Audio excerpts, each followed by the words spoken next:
ഓം കാർപ്പണ്യദോഷോപഗതസ്വഭാവകവൃക്ഷാമിത്താം ധർമ്മസുമൂഢചേതഃ യശ്രേയസ്യാനിശ്ചിതം രോഗിതന്മേ ശിഷ്യസ്തേഖം ചാതിമാം താം പ്രപന്നം. ഓം നമോ ഭഗവതേ വാസുദേവായ. ഓം നമോ ഭഗവതേ വാസുദേവായ. ഓം ശ്രീകൃഷ്ണായ പരബ്രഹ്മണേ നമഃ. എല്ലാ സജ്ജനങ്ങൾക്കും ഗുരുവായൂരപ്പൻ്റെ നാമത്തിൽ സാഷ്ടാംഗ പ്രണാമം.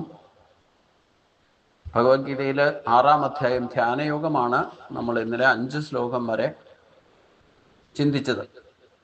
5 ശ്ലോകങ്ങളൊന്ന് പാരായണം ചെയ്തുകൊണ്ട് നമുക്ക് ആരംഭിക്കാം. ശ്രീ ഭഗവാനുവാച അനാശ്രിത കർമ്മഫലം കാര്യം കർമ്മ കരോതിയ സ സന്യാസീം ച യോഗീം ച ന നിരഗ്നൻ ന ചാക്രിയ യം സന്യാസമിതി പ്രാഹു യോഗം തം വിദ്ധി പാണ്ഡവ നക്യ സന്യസ സങ്കല്പോ യോഗി ഭവതി കശ്ചന. ആരുരോഷോ മനുര്യോഗം കർമ്മ കാരണമുച്യതേ യോഗാരൂഢസ്യ തസ്സൈവ ശമ കാരണമുച്യതേ.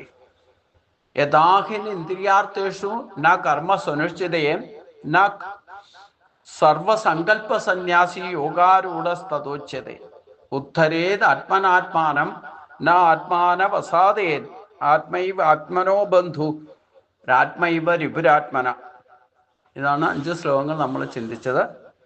ആത്മാവിനെ ആത്മാവിനാൽ തന്നെ ഉയർത്തിക്കൊണ്ടുവരിക എന്ന് പറഞ്ഞാൽ ഈ ഭക്തിമാർഗത്തിലേക്ക് വന്നു കഴിഞ്ഞാൽ പിന്നെ സ്വയം നമ്മൾ ആത്മബോധമുള്ളവനായിട്ട് മാറണം. അപ്പോഴേ യഥാർത്ഥ ഭക്തി ഉണ്ടാകുള്ളൂ. അഥവാ ആത്മാവിനെ ഉയർത്തിക്കൊണ്ടു വന്നാൽ അവൻ്റെ ആത്മാവ് തന്നെ അവൻ്റെ ഏറ്റവും വലിയ മിത്രമായിട്ട് ബന്ധുവായിട്ട് മാറും.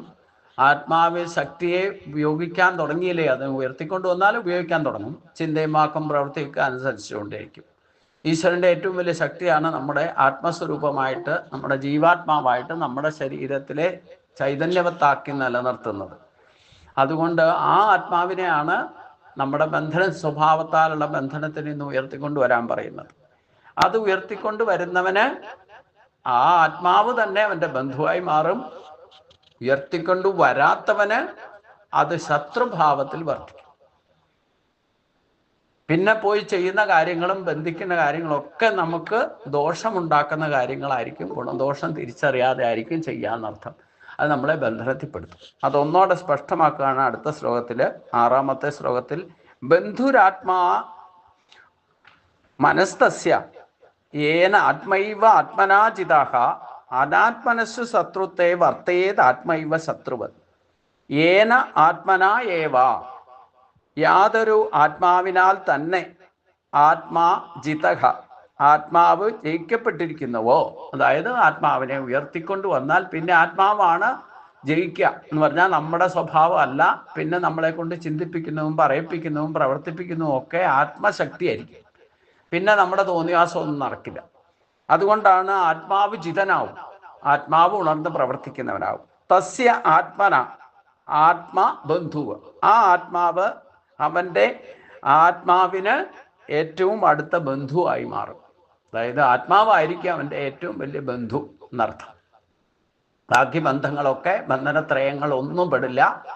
പിന്നെ അവൻ്റെ ഏറ്റവും വലിയ അടുത്ത ബന്ധു ആരായിരിക്കും? ആത്മാവായിരിക്കും. അതായത് ഈശ്വരനായിരിക്കും അവൻ്റെ ഏറ്റവും വലിയ ബന്ധു. തു അനാത്മന ആത്മാ, എന്നാൽ ആത്മാവിനെ ജയിക്കാത്തവന്, അതായത് ആത്മാവിനെ ഉയർത്തിക്കൊണ്ടുവരാത്തവന്, ആത്മാവിനെ സ്വതന്ത്രമായിട്ട് ഉപയോഗിക്കാത്തവന് ഏവ ശത്രുത്വേ, ആത്മാവ് തന്നെ ശത്രുഭാവത്തിൽ, ശത്രുവർത്തതേ, ശത്രുവിനെ പോലെ വർത്തിക്കും. യാതൊരുവൻ ആത്മനിയന്ത്രണത്താൽ ആത്മാവിൻ്റെ ജയം നേടിയിരിക്കുന്നുവോ അവന് ആത്മാവ് ഏറ്റവും അടുത്ത ബന്ധുവായിരിക്കും. ഒരിക്കലും ആത്മാവ് അവനെ ബന്ധിക്കില്ല. ബാക്കി നമ്മൾ ഭൗതികമായിട്ടുള്ള ആത്മബന്ധം ഉണ്ടാക്കിയാലും വേണ്ടില്ല, രക്തബന്ധം ഉണ്ടാക്കിയാലും വേണ്ടില്ല, നക്ഷത്രബന്ധം ഉണ്ടാക്കിയാലും, ഈ ബന്ധനത്രയങ്ങളിൽ ഏത് പെട്ടാലും അതൊക്കെ ബന്ധനം ധന്യമാരില്ലാവും. ഭഗവാനുമായിട്ട് ബന്ധം ഉണ്ടാക്കിയാലോ അതൊരിക്കലും ബന്ധനമാകില്ല എന്നർത്ഥം. എന്നാൽ സ്വന്തം മനസ്സിനെ കീഴടക്കാൻ കഴിയാത്തവൻ ഈ ആത്മാവിനെ ഉയർത്തിക്കൊണ്ട് വരാൻ സാധ്യമല്ല. ശത്രുഭാവത്തിൽ വർത്തിക്കുന്ന ആത്മാവ് തന്നെയായിരിക്കും അവൻ്റെ ഏറ്റവും വലിയ ശത്രു. ആത്മാവ് എന്ന പദം പരമാത്മാവ്, ജീവാത്മാവ്, മനസ്സ്, താൻ, ഞാൻ, ശരീരം, ബുദ്ധി, ബ്രഹ്മം, ഇങ്ങനെ പല അർത്ഥങ്ങളിൽ പ്രയോഗിക്കാറുണ്ടെന്ന് ഓർമ്മിക്കുന്നത് നന്ന്. വിവേകബുദ്ധിയാൽ ഇന്ദ്രിയങ്ങളെ, മനസ്സുകളെ കീഴടക്കിയവന്, അതായത് ബുദ്ധിയാൽ ഇന്ദ്രിയ മനസ്സുകളെ കീഴടക്കിയവന് ബന്ധു അവൻ തന്നെയായിരിക്കും. ആ ജയം നേടാത്തവന് അവൻ്റെ ശത്രുവും ഈ ആത്മാവ് തന്നെയായിരിക്കും എന്നർത്ഥം. അപ്പോൾ നമ്മൾ ചെറിയൊരു വിഗ്രഹം വെച്ച് പൂജിച്ചിട്ടേ നമ്മൾ ആടയാഭരണങ്ങളും ഇല്ലേ അതിനെ അലങ്കരിക്കാൻ വേണ്ടിയിട്ട് കുറേ മാലകളും ഇല്ലേ കുറേ വസ്ത്രവും പുതുവസ്ത്രവും ഒക്കെ പട്ടുവസ്ത്രമൊക്കെ കൊണ്ടുപോയി ചാർത്തിയാൽ ഈ വിഗ്രഹം പിന്നെ കാണുമോ? ചെറിയ വിഗ്രഹം. എന്നിട്ട് അതിനെ നമ്മൾ അലങ്കാരഭൂഷിതമാക്കിക്കൊണ്ട് ഭൗതിക വസ്തുക്കളാൽ അതിനെ എത്രയൊക്കെ ഒരുക്കാൻ ശ്രമിച്ചാലും ഈ വിഗ്രഹം യഥാർത്ഥത്തിൽ ചിലപ്പോൾ കണ്ണുപോലും കാണില്ല. വേണ്ട, നമ്മളിപ്പോൾ പല ക്ഷേത്രങ്ങളിലും എന്താ പറഞ്ഞേ പുഷ്പാഞ്ജലി കൊണ്ട് അല്ലെങ്കിൽ പുഷ്പാഭിഷേകം നടത്താറുണ്ട്. ശബരിമലയൊക്കെ നടക്കാറുണ്ട്. ഇപ്പോൾ പല ദേവീ ക്ഷേത്രങ്ങളൊക്കെ സഹസ്രാമഞ്ചി വെച്ചിട്ട് പുഷ്പാഭിഷേകം നടക്കാറുണ്ട്. ഈ പുഷ്പം കൊണ്ട് അഭിഷേകം നടത്തിയാൽ ആ വിഗ്രഹം മുഴുവൻ മൂടുന്നവരെ നടത്തുമെന്ന് പറയും. ഈ മൂടിക്കഴിഞ്ഞാൽ പിന്നെ വിഗ്രഹം കാണും? ഒരിക്കലും കാണില്ല. ഇതേപോലെ നമ്മുടെ ശരീരത്തിലെ ഒരു രോമാഗ്രം എടുത്തിട്ട് അതിൽ 1000 കഷ്ണങ്ങളാക്കി മുറിച്ചാൽ അതിലൊരംശമാണ് നമ്മുടെ ജീവൻ. ഈ ജീവനെ നമ്മുടെ ശരീരത്തിൽ എത്രയെത്ര കോശങ്ങളുണ്ടോ, എന്തൊക്കെയുണ്ടോ, രോമകൂപങ്ങളുണ്ടോ, 72,72,10,101 നാഡികളിൽ ഒരു നാഡി മാത്രമാണ് ഈശ്വര ശക്തി ഒളിഞ്ഞിരിക്കുന്നത്. അപ്പൊ ബാക്കി നാഡികളെ കൊണ്ട് ഈ ജീവനെ ബന്ധു വരിഞ്ഞു മുറുക്കി വെച്ചേക്കല്ലേ. അതെങ്ങനെ സ്വതന്ത്രമായിട്ട് നമ്മുടെ സ്വഭാവം, നമ്മുടെ ശരീരത്തിലെ ശക്തികളെ അദൃശ്യമായിരിക്കുന്ന ഒരുപാട് ശക്തികൾക്ക് അത് മറച്ചു വെച്ചിരിക്കുകയല്ലേ ചെയ്യുക? നമ്മുടെ ശരീരത്തിൽ 2 ഭാഗം ജലമുണ്ട്. ഈ ജലത്തിൻ്റെ രസത്തിൽ ഒരു ബിന്ദു മാത്രമായിട്ടാണ് ജീവൻ ഇരിക്കുന്നത്. ഈ ജീവനെ തന്നെയാണ് പരമാത്മാവ് എന്ന പദം കൊണ്ട് വിശേഷിപ്പിക്കുന്നതും അതിനെ തന്നെയാണ് ജീവാത്മാവ് എന്ന് പറയുന്നതും. അത് തന്നെയാണ് മനസ്സ്, അത് തന്നെയാണ് ഞാൻ താൻ എന്നുള്ള ചിന്തയുണ്ടാക്കുന്നത്. അതിൽ നിന്നാണ് നമുക്ക് ശരീരം ലഭിച്ചിരിക്കുന്നത്. ബുദ്ധി എന്ന് പറയുന്നത് അത് തന്നെയാണ്, ബ്രഹ്മം എന്ന് പറയുന്നതും അത് തന്നെയാണ്. ഇങ്ങനെ പല അർത്ഥങ്ങളിൽ പ്രയോഗിക്കാറുണ്ടെന്ന് ഓർമ്മിക്കുന്നത് നന്നെന്ന് ഇവിടെ വ്യാഖ്യാതാവ് എടുത്തു പറഞ്ഞു. അത് മാത്രമൊന്നുമില്ല, നമ്മൾ സഹസ്രനാമം ജപിത്ത 1000 നാമങ്ങളാൽ നമ്മൾ പ്രകീർത്തിക്കുന്നുണ്ടെങ്കിൽ ഈ ഒരേ ഒരു ശക്തിയാണ് 1000 നാമങ്ങളിലൂടെ നാം പ്രതികീർത്തിക്കുക. ശക്തി ഒന്ന് തന്നെ. ഇതിനെ സാക്ഷാത്കരിച്ചാൽ ആ ശക്തിയായിരിക്കും നമ്മുടെ ഏറ്റവും വലിയ ബന്ധു. അഥവാ ഇതിനെ സാക്ഷാത്കരിക്കാതെ നമ്മുടെ സ്വഭാവം കൊണ്ട് അടിച്ചമർത്തി വെച്ചാൽ അത് ശക്തി തന്നെ നമ്മൾ ഗുണദോഷം തിരിച്ചറിയാതെ അതേ ജീവൻ ഉപയോഗിച്ചിട്ട് ചെയ്താൽ അതൊക്കെ നമുക്ക് ദോഷമായിട്ട് തീരും. ശരീരം അടക്കം നശിക്കും. ഈ ശരീരം ഉണ്ടായ പോലെ ഇരിക്കുമല്ലോ, അത് മാറ്റങ്ങൾക്ക് വിധേയ. ഈ ശരീരം ജീവനോടെ ഇരിക്കുന്ന സമയത്ത് ഇപ്പോൾ ഈ ശരീരത്തോടു കൂടി ഇരിക്കുമ്പോൾ തന്നെ ഈ ഈശ്വരനെ സാക്ഷാത്കരിക്കാനാണ് ഭഗവാൻ പറയുന്നത്. നമ്മൾ അത് മാത്രം മാറ്റിവെക്കും. എന്നിട്ട് ബാക്കിയുള്ള കാര്യങ്ങൾ അതിന് മാത്രം സമയമില്ല, ബാക്കി എല്ലാ കാര്യത്തിനും സമയമുണ്ട്. പിന്നെ എങ്ങനെ നമ്മൾ നേരെ പോവാം? എന്നിട്ട് അമ്പലത്തിൽ പോയിട്ട് ശത്രു സംഹാരം നടത്തുകയും ചെയ്യും. ഭഗവാൻ ആദ്യത്തെ ശത്രു ആരെയാ? നമ്മുടെ ആത്മാവ് തന്നെ നമ്മുടെ ശത്രുവായിട്ട് നിൽക്കുന്നത്. ആ ശത്രുവിനെ ആയിരിക്കും ഭഗവാൻ ആദ്യം സംഹരിക്കുക.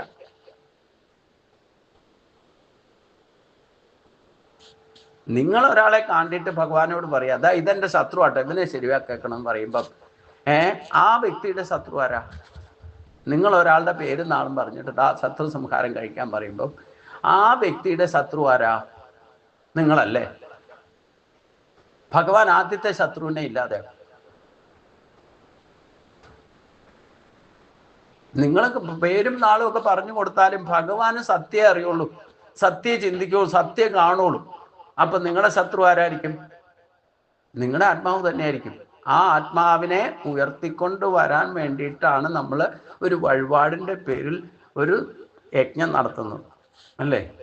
നമ്മൾ ഉദ്ദേശിക്കുന്നത് എന്തായിരിക്കും? അതിന് നേരെ തിരിച്ചായിരിക്കും സംഭവിക്കുക. നിങ്ങളിൽ ആ ശത്രുവിനോടുള്ള ശത്രുത്വം ഇല്ലാതെയാക്കും. അല്ലാതെ അവരെ കൊണ്ട് വാളുകൊണ്ട് വെട്ടിത്തല്ലുക, ഇല്ലെങ്കിൽ നിങ്ങളെ വെട്ടിക്കൊല്ലുക എന്നല്ല അർത്ഥം. നിങ്ങളുള്ള ശത്രുഭാവത്തെ ഇല്ലാതെയാക്കുക. നിങ്ങൾ വഴിപാട് കഴിക്കുന്ന മറ്റേ ആളെ ശരിയാക്കാൻ വേണ്ടിയിട്ടാണെങ്കിലും നിങ്ങളുടെ ശത്രുത്വം പോയാൽ നിങ്ങളുടെ ശത്രു ഇല്ലാതെയായില്ലേ? നിങ്ങൾ ഒരാൾ ശത്രുവിനെ കണ്ടിട്ട് അതിനെ സംഹരിക്കാൻ വേണ്ടിയിട്ട് ശ്രമിക്കുമ്പം നിങ്ങളും തമ്മിൽ എന്താ വ്യത്യാസം? അയാളുടെ ശത്രു ആരാ? നിങ്ങളല്ലേ?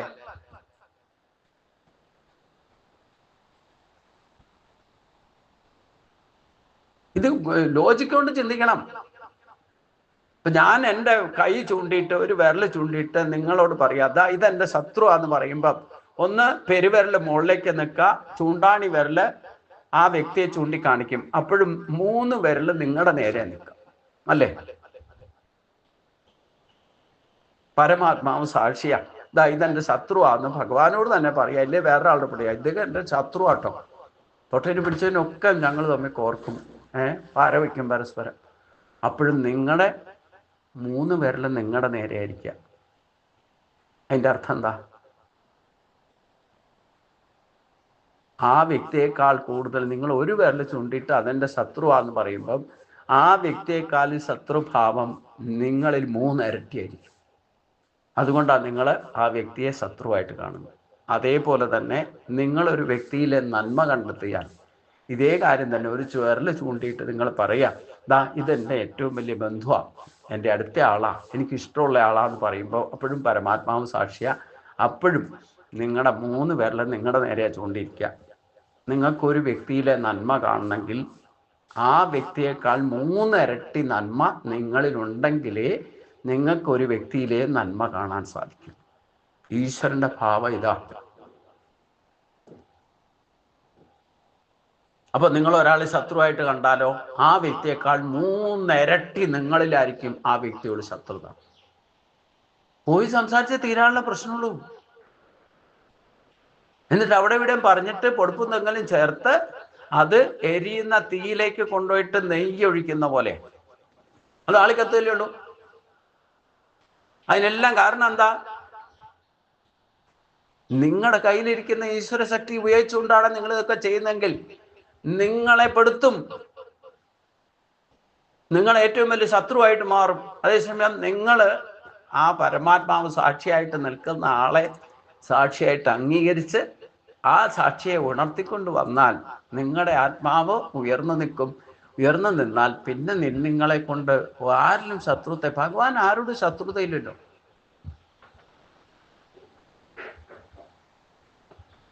ശിശുപാലിന് വരെയും ഭഗവാനുമായിട്ട് സമ്പർക്കം ഉണ്ടാക്കിയവർക്കെല്ലാം മോക്ഷമല്ലേ കൊടുത്തേ? പൂതനയ്ക്കായിക്കോട്ടെ, തൃണാവർത്തനായിക്കോട്ടെ, അവസാന ശിശുപാലനായിക്കോട്ടെ, ദന്തവക്കരനായിക്കോട്ടെ, മുജുകുന്ദനായിക്കോട്ടെ, കിടന്നുറങ്ങി ആരെ വിളിച്ചേൽപ്പിച്ചിട്ട് മോഷം കൊടുക്കുകയല്ലേ ഇതേ? നമ്മൾ ഈ കഥയൊക്കെ മനസ്സിലാക്കുമ്പോൾ ഭഗവാനുമായിട്ട് ആരൊക്കെ അടുത്തിട്ടുണ്ടോ അവർക്കൊക്കെ സംഘമോക്ഷമേ ഉണ്ടായിട്ടുള്ളൂ, സംഘദോഷം ഉണ്ടായിട്ടില്ല.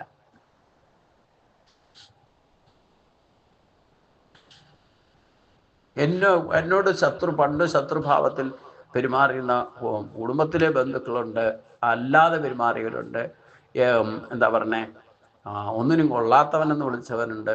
അവരെയൊക്കെ കണ്ടാൽ ഇന്ന് അവരൊക്കെ എൻ്റെ സാന്നിധ്യം കാണുമ്പോൾ തന്നെ അവർക്കൊക്കെ സന്തോഷമാണ്. എന്താ കണ്ട, ഞാൻ അവരോടൊന്നും ശത്രുഭാവത്തിലല്ല. അവർ ശത്രുഭാവത്തിൽ പണ്ട് അറിവില്ലായ്മ കൊണ്ട് എന്തെങ്കിലും ചെയ്തിട്ടുണ്ടെങ്കിൽ അത് ക്ഷമിക്കാനുള്ള കഴിവ് നമുക്കുണ്ടായപ്പം അവരുടെ ഇഷ്ടം എന്താണെന്ന് സാധിപ്പിച്ചു കൊടുക്കുന്ന ഒരാളായിട്ട് മാറിയപ്പം അവരൊക്കെ അന്വേഷിച്ച് വരുന്ന അവസ്ഥയിലേക്ക് എത്തി.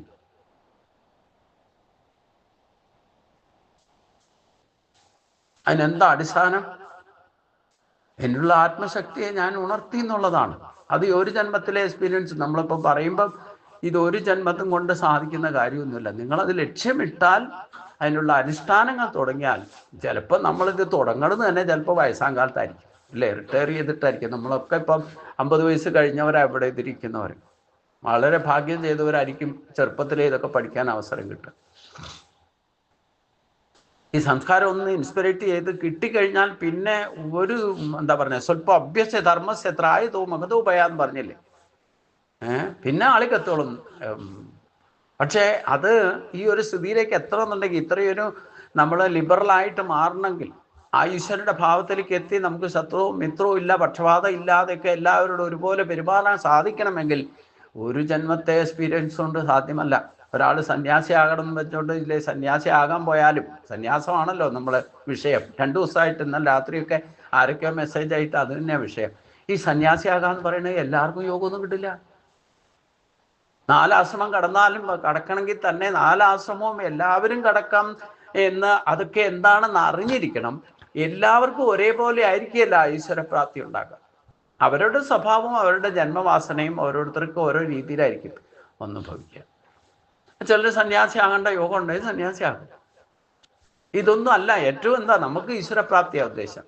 അതിന് വേണ്ടിയിട്ട് സകലവും ഏത് വേഷത്തിലിരുന്നാലും വേണ്ടില്ല, ഏത് രൂപത്തിലിരുന്നാലും വേണ്ടില്ല, ഏത് ജോലി ചെയ്താലും വേണ്ടില്ല, ഈശ്വരപ്രാപ്തിയാണ് ലക്ഷ്യമെങ്കിൽ അത് സാധിക്കില്ലേ വേണ്ടു. നിങ്ങൾ ഏത് വേഷം കിട്ടിയ എന്താ? ഗൃഹസ്ഥനായാലും വേണ്ടില്ല, ബ്രഹ്മചാരി. ചിലർക്ക് ജനിക്കുമ്പോൾ തന്നെ കിട്ടുന്നുണ്ടെങ്കിൽ, ഈ ഭാഗ്യം കിട്ടുന്നുണ്ടെങ്കിൽ അവർ പൂർവ്വജന്മാർജിതമായിട്ട് അച്ചീവ്മെന്റ് ഉണ്ടാവും. ശങ്കരാചാര്യര് 8 വയസ്സിൽ സന്യാസം സ്വീകരിച്ചെങ്കിൽ പൂർവ്വജന്മാർജിതമായിട്ട് അതിനുള്ള പക്വത വന്നിട്ടുണ്ടാവും അർത്ഥം. അപ്പൊ ഞാൻ 42 വയസ്സ് വരെ എൻ്റെ തോന്നിയാസായിരുന്നു. പിന്നെ അത് കഴിഞ്ഞപ്പോൾ എത്തിയപ്പം ആ ഒരു യോഗത്തിലേക്ക് എത്തി. അപ്പൊ സന്യാസി ആകണമെന്ന് ഉള്ളത് അവരവരുടെ യോഗം അനുസരിച്ചുകൊണ്ട് ആരൊക്കെ എതിർത്താലും എന്തൊക്കെ തടസ്സം ഉണ്ടായാലും ഒരാളുടെ ജാതകത്തിൽ സന്യാസി ആകണം എന്ന് എഴുതിയിട്ടുണ്ട്, അയാൾ സന്യാസി ആയിരിക്കും. അത് ചിലപ്പം ബ്രഹ്മചര്യാശ്രമത്തിൽ തന്നെ പൂർവ്വജന്മാർജിത വാസനാഫലം കിട്ടിയിട്ടുണ്ടെങ്കിൽ അയാൾ സന്യാസിയാവും. ആരെതിർത്താലും, അമ്മയെ എതിർത്താലും, ശങ്കരാചാര്യരുടെ അമ്മ എതിർത്തതല്ലേ, എന്നിട്ടും ആയില്ലേ അദ്ദേഹം. അതുപോലെ ഗൃഹസ്ഥാശ്രമി ആയിരിക്കുന്ന ആള് ഭഗവാൻ 125 വയസ്സ് വരെ ഗൃഹസ്ഥനായിരുന്നില്ലേ?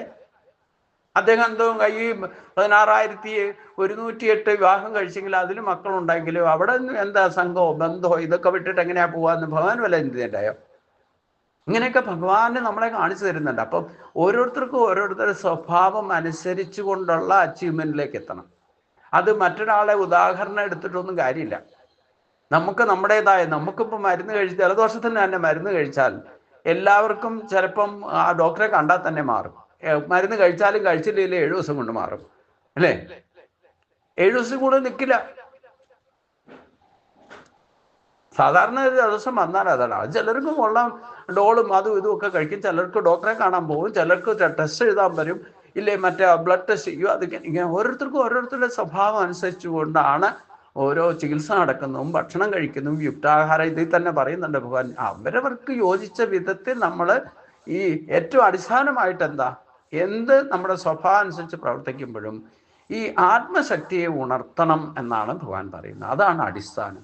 അത് ഉണർന്നു കഴിഞ്ഞാൽ പിന്നെ നിങ്ങളുടെ സ്വഭാവം അനുസരിച്ചുകൊണ്ട് നിങ്ങൾ ചിന്തിക്കുന്നതും പറയുന്നതും പ്രവർത്തിക്കുന്നതും യുക്തിസഹജമായിട്ട് ഗുണദോഷങ്ങളെ തിരിച്ചറിഞ്ഞുകൊണ്ട് ചെയ്യാൻ തുടങ്ങുമ്പം ആ ആത്മശക്തി ആയിരിക്കും നിങ്ങളുടെ ഏറ്റവും വലിയ ബന്ധു. നിങ്ങളുടെ കൂടെ ആരും ഇല്ലെങ്കിലും നിങ്ങൾ ചെയ്യേണ്ട കാര്യങ്ങളൊക്കെ കൃത്യമായിട്ട് ഒറ്റയ്ക്കാണെങ്കിൽ ചെയ്യും. പിന്നെ നിങ്ങൾ ആരെയും ഡിപ്പെൻഡ് ചെയ്യുന്ന പ്രശ്നമില്ല, ആരെയും ആശ്രയിക്കേണ്ട ഗതികേടില്ല. പിന്നെ അനായാസ ജീവിതം, സ്വയം ബുദ്ധിമുട്ടാതെ മറ്റൊരാളെ ബുദ്ധിമുട്ടിക്കാതെ ജീവിക്കാനുള്ള ടെക്നോളജിയാണ് ഉദ്ധരേത് ആത്മനാത്മാനം ന ആത്മാനുവസാദി. നമ്മൾ പച്ച മലയാളത്തിൽ തന്നെ പറയാറുണ്ടല്ലോ, ആദ്യം സ്വയം നന്നാക്കൂ, എന്നിട്ട് കുടുംബം നന്നാക്കൂ, എന്നിട്ട് സമൂഹം നന്നാക്കാൻ പോയാൽ മതി എന്നാ പറഞ്ഞത്. കാരണം ഒരു കുടുംബത്തിൽ ഒരാൾ നേയായ യാതൊരു സംശയമില്ല ആ കുടുംബം നന്നാകും. ഈശ്വര അവബോധമുള്ള ഒരാൾ കുടുംബത്തെ നയിക്കാനുണ്ടെങ്കിൽ ആ കുടുംബം നന്നാകും. കുറച്ച് കാലത്തേക്ക് ആ ഒരു തലമുറയെങ്കിലും നന്നാവും. പിന്നെ അത് കഴിയുമ്പോൾ കമ്മ്യൂണിക്കേഷൻ ഗ്യാപ്പൊക്കെ വരും, ഇതിൽ നിന്നൊക്കെ വിട്ടുപോകാം. അതൊന്നും നമുക്ക് മുഴുവനൊന്നും ഭാവി മുഴുവൻ നന്നാക്കാമെന്നൊന്നും ഒരാൾക്ക് ഉത്തരവാദിത്തം ഏറ്റെടുക്കാനും പറ്റില്ല. ഭഗവാൻ തന്നെ പറഞ്ഞില്ലേ, യാതൊമൂലം തന്നെ നശിക്കുന്ന അവസ്ഥയിലേക്ക് എത്തിയില്ലേ. ഭഗവാൻ ജീവിച്ചിരുന്നിടത്തോളം കാലം അവരെയൊക്കെ സംരക്ഷിച്ചു. അത് ഭഗവാന്റെ ഉത്തരവാദിത്തം. ഭഗവാനോടൊക്കെ ഇപ്പോൾ ആര് ചേർന്നോ, ഒരു അസുരൻ പോയി ചേർന്നാലും അവന് വരെ മോക്ഷം കൊടുത്തിട്ടുണ്ട്. എതിർത്ത് തോന്നിവാസം ഭഗവാനെ ശത്രുവായിട്ട് കണ്ടിരുന്നവർ പോലും ഭഗവാന്റെ വേഷം കെട്ടി നടന്നിരുന്ന പൗണ്ടറിനും പോലും മോക്ഷം കൊടുത്തു. ഇതാണ് ഒരു മനുഷ്യ ജീവിതം. ആ 125 വയസ്സ് വരെ. പിന്നെ വരാൻ പോകുന്നത് നമ്മൾ പോയി കഴിഞ്ഞിട്ട് എന്താ സംഭവിക്കുന്നതെന്നുള്ളതും അത്രയൊന്നും എക്സൈറ്റ്മെന്റിലേക്കൊന്നും പോകേണ്ട ആവശ്യകതയില്ല. നമ്മൾ എങ്ങനെ കഴിയുന്നു, ജീവിച്ചിരിക്കുമ്പോൾ എങ്ങനെ ചെയ്യുന്നു എന്നുള്ളതാണ് നോക്കുക. അത് ആവശ്യമുള്ളവർ നമ്മളെ മാതൃകയാക്കിക്കൊണ്ട് നമ്മൾ ചെയ്യുന്ന കണ്ടിട്ട് പഠിക്കാനുള്ള അവസരം ഉണ്ടാക്കി കൊടുക്കുക. വേണമെങ്കിൽ അവർ പഠിച്ചിട്ട് നേരെ ആയിക്കോട്ടെ. അല്ലാതെ ആരെയും കൈ പിടിച്ച് നടത്തിയാൽ ജീവിച്ചിരിക്കുമ്പോൾ തന്നെ സാധിക്കില്ല, പിന്നെ ഇങ്ങനെ മരിച്ചു കഴിഞ്ഞിട്ട് കൈ പിടിച്ച് കഴിക്കുവാൻ പറ്റുമോ? അപ്പം നമ്മൾ നല്ല മാതൃക കാണിച്ചു കൊടുക്കണമെങ്കിൽ ഒരു കുടുംബത്തിൽ ഒരാളെങ്കിലും അത് നയിക്കാനുണ്ടാകും. ആ ഇരുട്ടുമുറിയിലേക്ക് ഒരു വെളിച്ചം കൊണ്ട് ആരെങ്കിലും പോയാൽ പോരെ. പിന്നെ ആ ഇരുട്ടിന് ആ കുടുംബം മുറിയിൽ ഇരിക്കാൻ പറ്റുമോ? അങ്ങനെയുള്ള കുടുംബങ്ങൾ ഉണ്ടായാലോ ഓട്ടോമാറ്റിക്കായിട്ട് സമൂഹം നന്നാവും.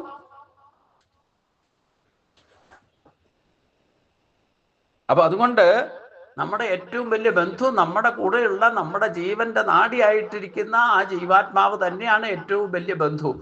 അതുമായിട്ട് ബന്ധം സ്ഥാപിക്കൂ. ബാക്കി ബന്ധനത്രയങ്ങളൊക്കെ വിട്ടോളൂ. ആത്മബന്ധത്തിൽ, ആത്മബോധത്തിൽ നിങ്ങൾക്ക് ചിന്തിക്കാനും പറയാനും പ്രവർത്തിക്കാനും സാധിക്കും. നമ്മൾ ഈ സുഷുപ്തി കിടന്നുറങ്ങുമ്പോഴേ ശരിക്കും 100% മുഴുവൻ ശക്തിയും ഈശ്വരൻ്റെ ശക്തിയും നമ്മൾ സ്ഥലകാല ബോധമില്ലാതെ ബോധം കെട്ട് കിടന്ന് ഉറങ്ങുമ്പോഴാണ് നമ്മുടെ ശരീരത്തിൽ പ്രവർത്തിക്കണം. എത്ര കൃത്യമായിട്ടാണ് നമ്മുടെ ശരീരത്തെ പ്രവർത്തനങ്ങളൊക്കെ ആണെങ്കിൽ. മൂക്കറ്റം ഭക്ഷണം കഴിച്ചിട്ട് മൂക്കുമുട്ടൻ നോൺ വെജിറ്റേറിയനോ, ഭഗവാൻ ഒരു പക്ഷപാതമില്ല. മൂക്കുമുട്ടൻ നോൺ വെജിറ്റേറിയൻ കഴിച്ചാലും വേണ്ടില്ല, മുട്ട കഴിച്ചാലും വേണ്ടില്ല, മീൻ കഴിച്ചാലും വേണ്ടില്ല, വിഷം കലർന്ന് കഴിച്ചാലും വേണ്ടില്ല, എന്ത് കഴിച്ചാലും വേണ്ടില്ല, അതിനെ ദഹിപ്പിച്ച് ജഡരാഗ്നി കൊണ്ട് അത് എത്തേണ്ട സ്ഥാനത്തൊക്കെ എത്തിക്കാൻ ആരാ ചെയ്യണത്? ആ ഒരൊറ്റ കാര്യം ചിന്തിച്ചാൽ മതിയല്ലോ. ഉണർന്നു വന്നു കഴിഞ്ഞാൽ പിന്നെ ഞാൻ എൻ്റെ അവിടെ തന്നെ ഭഗവാനെ മാറ്റി നിർത്തും, അല്ലേ? പിന്നെ സൗകര്യമുള്ളപ്പോഴും എണീറ്റ് വരിക, എണീറ്റ് പല്ല് തേക്കണമെങ്കിൽ അവനോട് തോന്നണം. എത്ര അച്ഛനും അമ്മയും എന്തൊക്കെ പറഞ്ഞ് പിടിച്ച് ശീലിപ്പിച്ചാൽ എന്താ, നമുക്ക് തോന്നിയല്ലേ നമ്മൾ ചെയ്യുള്ളൂ. പല്ല് തേക്കണമെങ്കിലും കുളിക്കണമെങ്കിലും ഭക്ഷണം കഴിക്കണമെങ്കിലും എന്തൊക്കെ തന്നിഷ്ടം, അല്ലേ? അതിനൊന്നും കൃത്യനിഷ്ഠയില്ല. ഭഗവാൻ നമ്മുടെ ശരീരത്തെ എത്ര കൃത്യനിഷ്ഠയുടെയാണ്. കാമധേനുവരെ പോലെ വേണ്ടതൊക്കെ തന്ന് കാത്ത് സംരക്ഷിക്കുക. നമ്മളെ ഭഗവാനെ വിചാരിക്കാതെ നടക്കുന്ന ഈ നിരീശ്വരവാദിക്കും യുക്തിവാദിക്കും ഒക്കെ ഈ സമ്പന്നത ഭഗവാൻ കൊടുക്കുന്നുണ്ടല്ലോ. ഇത്രയും കാരുണ്യമുള്ള ആളെ വല്ലപ്പോഴെങ്കിലും ഒന്ന് ഒരിക്കൽ വിചാരിച്ചുകൂടെ? അത് സ്വതന്ത്രമായിട്ട് പ്രവർത്തിക്കാൻ അനുവാദം കൊടുത്തുകൂടെ? അത് ഉണർന്ന് പ്രവർത്തിക്കാൻ നിങ്ങൾ അനുവദിച്ചാൽ അപ്പോഴാണ് നിങ്ങൾ ശരിക്കും പൂർണ്ണ മനുഷ്യനാകുക. നിങ്ങൾക്ക് അപ്പോൾ മാത്രമേ അനായാസന ജീവിക്കാൻ സാധിക്കൂ. സ്വയം ബുദ്ധിമുട്ടാതെ, മറ്റൊരാളെ ആശ്രയിക്കാതെ, മറ്റൊരാളെ ബുദ്ധിമുട്ടിക്കാതെ ജീവിക്കാൻ സാധിക്കണമെങ്കിൽ ഈ ഉത്തരേതാത്മനാത്മാനം ആത്മാനവസാദേതെന്ന അവസ്ഥ നമ്മൾ തന്നെ ക്രിയേറ്റ് ചെയ്യണം. അത് ഉയർന്നു കഴിഞ്ഞാൽ നിങ്ങൾ സന്യാസിയാണെങ്കിൽ നിങ്ങൾ സന്യാസി ആയിക്കോളും. നിങ്ങൾ ഗൃഹസ്ഥനായിട്ട് മറ്റുള്ളവർക്ക് മാതൃകയായിട്ട് ജീവിക്കണമെന്നുണ്ടെങ്കിൽ മാതൃകക്കാരനായിക്കോളും. നിങ്ങൾ എന്താണോ അച്ചീവ്മെന്റ് അതും കൊണ്ടുണ്ടാക്കാൻ സാധിക്കുക, നിങ്ങളുടെ സ്വഭാവത്താൽ നിങ്ങൾ എന്തായിത്തീരണോ അത് നിങ്ങളെ ആക്കും. എല്ലാവരുടെയും യോഗം ഒരുപോലെയൊന്നും ആകുമില്ല. ഞാൻ എന്താകണമെന്ന് എൻ്റെ ആത്മാവ് പൂർവജന്മ വാസനാ ബലത്താൽ ഞാൻ എന്താകണമെന്ന് വെച്ച് കഴിഞ്ഞാൽ ഞാൻ അതേ ആകൂ. എന്നോട് ആരും നിർബന്ധിച്ചാലും സന്യാസിയാകണം, ഇല്ല എന്നെ ആകണം, അതാകണം, ഇതാകണം എന്നൊക്കെ പറഞ്ഞാലും എൻ്റെ സ്വഭാവം അനുസരിച്ച് എനിക്ക് മുന്നോട്ട് പോകാൻ പറ്റും. എനിക്കെന്താ ചേരുന്നത് അത് ആത്മാവ് നമ്മളെ ബോധ്യപ്പെടുത്തും.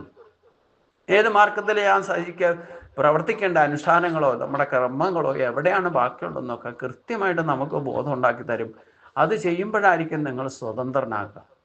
അപ്പം ഏത് മാർഗം സ്വീകരിച്ചാലും വേണ്ടില്ല, നിങ്ങൾ ഒരു ഘട്ടത്തിൽ സർവധർമാൻ പരിത്യജ മാമേകം ശരണം വ്രജ എന്ന അവസ്ഥയിലേക്ക് എത്തിയാൽ നമ്മളൊക്കെ ഏത് റൂട്ട് എടുത്താലും വേണ്ടില്ല, ഏത് കർമ്മം ചെയ്താലും വേണ്ടില്ല, ഗൃഹസ്ഥനായാലും ബ്രഹ്മചാരി ആയാലും സന്യാസി ആയാലും വാനപ്രസ്ഥനായാലും ആത്യന്തികമായിട്ട് നമ്മളെല്ലാവരും എത്തുന്നത് എങ്ങോട്ടായിരിക്കും?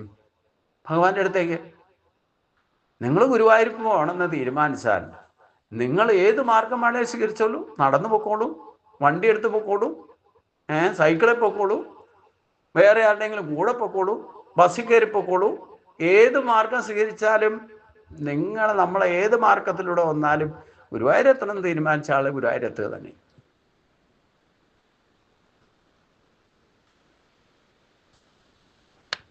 പിന്നെ ഇപ്പം ഒരാൾ സന്യാസിയായി, ആ സന്യാസിക്ക് എന്ത് പറ്റി, അയാൾ എന്ത് ചെയ്തു, ഇതൊന്നും ആലോചിക്കേണ്ട ആവശ്യമില്ല. നിങ്ങളുടെ യോഗം എന്താണോ അതേ നിങ്ങളാവൂ. അതുകൊണ്ട് ഞാൻ പറയുന്ന ആരെയും നിങ്ങൾ ഫോളോ അപ്പ് നിങ്ങൾക്ക് സദ്ുപദേശങ്ങൾ മാർഗദർശനം നൽകുന്നവരുടെ മാർഗങ്ങൾ തദ്വിധി ഭഗവാൻ തന്നെ പറഞ്ഞേക്കണേ എന്താ, തദ്വിധി പ്രണിപാതേര പരിപ്രശ്നം. എന്തിനാ തത്വദർശികളെ സമീപിക്കുന്നത്? നിങ്ങളുടെ സംശയങ്ങൾ തീർക്കാനാണ്. റൂട്ട് നിങ്ങൾ തന്നെ നയിക്കണം. നിങ്ങൾ എന്താകണമെന്ന് നിങ്ങൾ തന്നെ നിശ്ചയിക്കണം. അതനുസരിച്ചുകൊണ്ട് നിങ്ങൾ അനുഷ്ഠാനങ്ങൾ ചെയ്യണം. അനുഷ്ഠാനങ്ങൾ അനുഷ്ഠിക്കുമ്പോൾ അതിൽ നിന്ന് സഹകാരി കാരണങ്ങളെ കൊണ്ടുണ്ടാകുന്ന കൺസിക്വൻസീസ് ഉണ്ടാകും. നല്ലത് ചീത്ത ഉണ്ടാകും, സുഖവും ദുഃഖവും ഉണ്ടാകും.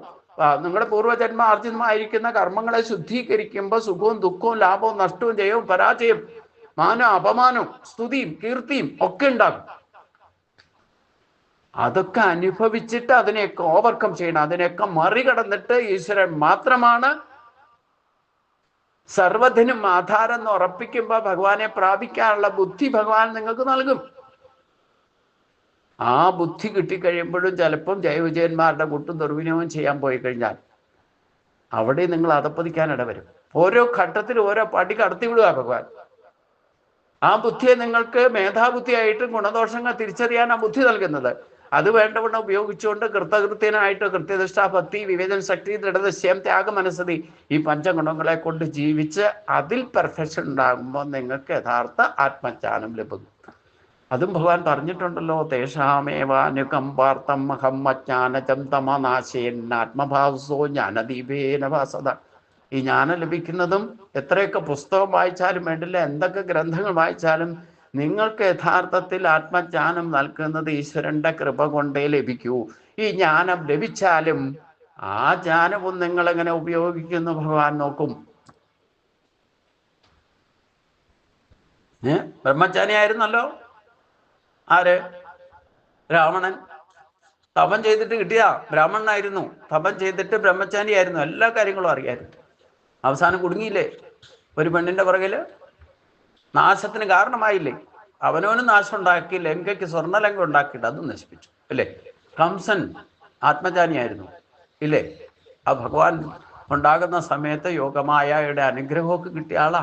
നേരിട്ട് ദർശനം കിട്ടി, അഷ്ടബാഹുക്കളെ കൊണ്ട് യോഗമായയെ കണ്ടു. എന്നിട്ട് പിന്നെ അവിടെ നിന്നുകൊണ്ട് ദേവകിയോടും വസുദേവരോടും സംസാരിച്ചത് മുഴുവൻ ആത്മജ്ഞാനിയുടെ യോഗത്തിലാണ് പറഞ്ഞത്. പുറത്തേക്ക് വന്നപ്പോൾ കൂടെയുള്ളവർ പറയണ കേട്ടു, സംഘദോഷം ഉണ്ടായി, സമ്പർക്കദോഷം ഉണ്ടായി, പിന്നെ കുരുത്തക്കേട് പിന്നെയും ചെയ്യാൻ പോയി. നമ്മളെപ്പോൾ നല്ല കാര്യം ചെയ്യുന്നോ അപ്പോൾ നമുക്ക് ഇൻറ്റ്യൂഷൻ കിട്ടുന്ന പോലെ, ഇൻസ്പിറേഷൻ ഉണ്ടാക്കുന്ന വിധത്തിൽ എന്തെങ്കിലും ഒരു ലക്ഷണഫലം നമുക്ക് കിട്ടും അല്ലേ? കംസൻ തന്നെ സഹോദരിയുടെ പേരിൽ, സഹോദരിയോടുള്ള പ്രിയം കൊണ്ട് എത്ര കേമായിട്ടാണ് വിവാഹം നടത്തിയത്, എത്ര പേർക്ക് വസ്ത്രദാനം ചെയ്തു. ഒരിക്കലും 5 പൈസ ആർക്കും കൊടുക്കാത്ത ആളാണെന്ന് വിചാരിച്ചോണം. ആർക്കും ഉപദ്രവിക്കുകയല്ലാതെ അവരുടെ നിന്ന് പിടിച്ചു പറിക്കുകയല്ലാതെ സ്വഭാവം ആസുരീഭാവം കാണിച്ചിരുന്ന കംസൻ സഹോദരിക്ക് വേണ്ടിയിട്ട് അന്നദാനം ചെയ്തു, വസ്ത്രദാനം ചെയ്തു പ്രജകൾക്ക്. ഇത് മാത്രമല്ല, സഹോദരിയെ നയിക്കാൻ വേണ്ടിയിട്ട് കുതിരവണ്ടിക്കാരനായിട്ട് മാറി. അപ്പൊ ഭഗവാൻ ഇൻഡ്യൂഷൻ കൊടുത്തു, അവിടെ ആത്മബോധം ഉണർത്തി കൊടുത്തു. എന്നിട്ട് അതിനെ ഉണർത്തിയിട്ടും അത് വേണ്ട വിധത്തിൽ ഉപയോഗിക്കാത്തതുകൊണ്ട് അത് ശത്രുഭാവത്തിൽ വർത്തിക്കാൻ തുടങ്ങി. ഇതൊക്കെ നമ്മൾ കഥകളിൽ നിന്ന് ഈ താത്വികമായ കാര്യങ്ങൾ മനസ്സിലാക്കണം എന്നർത്ഥം. അപ്പം നമ്മൾ ഈശ്വരനെ ഭജിക്കാൻ തുടങ്ങുമ്പം നമുക്ക് യഥാർത്ഥത്തിൽ ആത്മബോധം ചിലപ്പം ഒരു ക്ലിക്കിലായിരിക്കും കിട്ടുക. പക്ഷെ അത് കിട്ടിയിട്ട് അത് വേണ്ടവണ്ണം ഉപയോഗിക്കുന്നുണ്ടോ ഇല്ലയോ എന്ന് ഭഗവാൻ സാക്ഷിയാണേ, മറച്ചിട്ടൊന്നും ചെയ്യാൻ സാധ്യമല്ല. ഇപ്പൊ എനിക്ക് കിട്ടിയിരിക്കുന്ന ഞാൻ എങ്ങനെ ഉപയോഗിക്കുന്നു എന്ന് ഭഗവാൻ കൃത്യമായിട്ട് വാച്ച് ചെയ്യും. നമ്മുടെ ഉള്ളിൽ സാക്ഷിയായിട്ട് ഭഗവാൻ ഞാനൊന്നും അറിഞ്ഞില്ല രാമനാരായണ എന്ന ഭാവത്തിൽ നമുക്ക് സ്വാതന്ത്ര്യമായിട്ട് നൽകിക്കൊണ്ട് നീ നിന്റെ ഇഷ്ടം പോലെ ചെയ്തോളൂ എന്ന് പറഞ്ഞു. പക്ഷെ ഒക്കെ വാച്ച് ചെയ്യും. ഏറ്റവും വലിയ CC ക്യാമറയാ നമ്മുടെ ചിന്ത, വാക്ക്, പ്രവൃത്തി മുഴുവൻ ഭഗവാൻ നോക്കിക്കൊണ്ടായിരിക്കുക. അപ്പൊ ജ്ഞാനം കിട്ടിയാലും അതിനെ ദുർവിനിയോഗം ചെയ്യുന്നവരുണ്ടേ. അതിൽ അഹങ്കരിക്കും, അഹങ്കാരം, ബലം, ദർപ്പം, കാമം, ക്രോധം, പരിഗ്രഹം അല്ലേ? സംസ്കൃത പണ്ഡിതന്മാർക്ക് വരെ ഞാൻ അങ്ങ് പണ്ഡിതനാ, പട്ടതിരിപ്പാർക്ക് വരെ ഉണ്ടായല്ലോ. പാവം പൂതാനെ തന്നെ തള്ളി പറഞ്ഞില്ലേ? ഈ പാണ്ഡിത്യം കൂടിയാലും പ്രശ്ന. അതും അറിവല്ലേ? അതും അറിവാ. നമുക്ക് ഏത് തരത്തിലുള്ള അറിവ് കിട്ടിയാലും അത് അറിവ് തന്നെയാണ്. ഒരു കാര്യം അറിയും എന്ന് പറയണമെങ്കിലും അറിയില്ല എന്ന് പറയണമെങ്കിലും അറിവ് തന്നെയാണ് വേണ്ടത് എന്നറിയുക. അപ്പോൾ അറിവ് കിട്ടിയാലും നമ്മൾ ഒരു ഘട്ടത്തിൽ ഉത്തരഗീത വായിക്കുമ്പോൾ ജ്ഞാനത്തെയും ഗ്രന്ഥങ്ങളെ പോലെ ഉപേക്ഷിക്കണമെന്ന് ഭഗവാൻ പറയുന്നത്. ഈ ഗീതോപദേശം നടത്തിയ ഭഗവാൻ തന്നെ പറയണത്, ഗീത പഠിക്കൂ എന്ന് പറഞ്ഞു, അവസാനം ഗീത എന്ന് പറയുന്ന ഗ്രന്ഥത്തെ പോലെ ഉപേക്ഷിക്കണം, ജ്ഞാനത്തെ ഉപേക്ഷിക്കണം. അതാണ് യഥാർത്ഥ സന്യാസം. അല്ലാതെ വേഷം മാറലോ ദീക്ഷ എടുക്കലോ ഒന്നുമല്ല. അത് നിങ്ങൾക്ക് ഏതവസ്ഥയിലും മനുഷ്യജന്മത്തിൽ നിങ്ങൾ സ്വീകരിക്കാം. അത് നിങ്ങളുടെ ഇച്ഛ അനുസരിച്ചുകൊണ്ട് സ്വീകരിക്കാം. ഇനി നിങ്ങൾക്ക് വേഷം കെട്ടണോ, വേഷം കെട്ടിക്കോളൂ, അതും വിരോധമൊന്നുമില്ല. ആശ്രമത്തിൽ പോകണോ പൊക്കോളൂ, ദീക്ഷ എടുക്കണോ ദീക്ഷ എടുത്തോളൂ. ഭഗവാൻ ഒന്നിനും എതിരില്ല. പക്ഷേ ആത്യന്തികമായിട്ട് ലക്ഷ്യം എന്തായിരിക്കണം? ഭഗവത് പ്രാപ്തി ആയിരിക്കണം. ഏത് സ്ഥാനത്ത് ചെന്നാലും ഏത് വേഷം കെട്ടിയാലും വേണ്ടില്ല, അവിടെ ഞാനാണ് ഭഗവാൻ എന്നുള്ള അഹങ്കാരം പാടില്ല. അഹങ്കാരം ഉണ്ടായാൽ അഹങ്കാരം, ബലം, ദർപ്പം, കാമം, ക്രോധം, പരിഗ്രഹം, അതുണ്ടായാൽ ജയവിജയന്മാരുടെ കൂട്ടം അങ്ങാറ്റത്ത് അടുത്തെത്തിയിട്ട് താഴേക്ക് പതിച്ചില്ലേ. അതുകൊണ്ടാണ് ഭഗവാൻ ഇവിടെ പറയുന്നത്, ബന്ധുരാത്മാ മനസ്സസ്യ ഏന ആത്മൈവ ആത്മനാജിതാഹ അനാത്മനസ് ശത്രുത്തെ വർത്തേത് ആത്മൈവ ശത്രുവത്. നമുക്ക് എന്ത് കാര്യത്തിനും ഉണ്ടല്ലോ, ഒരു അടുക്കളയിൽ പോയിട്ട് നല്ലൊരു കറി ഉണ്ടാക്കിയാൽ പിന്നെ അതിൽ അഹങ്കാരം ഉണ്ടാവും. ഞാനാ ഉണ്ടാക്കിയെന്ന് പറയും അല്ലേ. എല്ലാവരും ഇതാരാ ഉണ്ടാക്കിയെന്ന് ചോദിക്കുകയും കൂടെ ചെയ്താലോ പിന്നെ കുറച്ചുകൂടെ കേമായി അല്ലേ.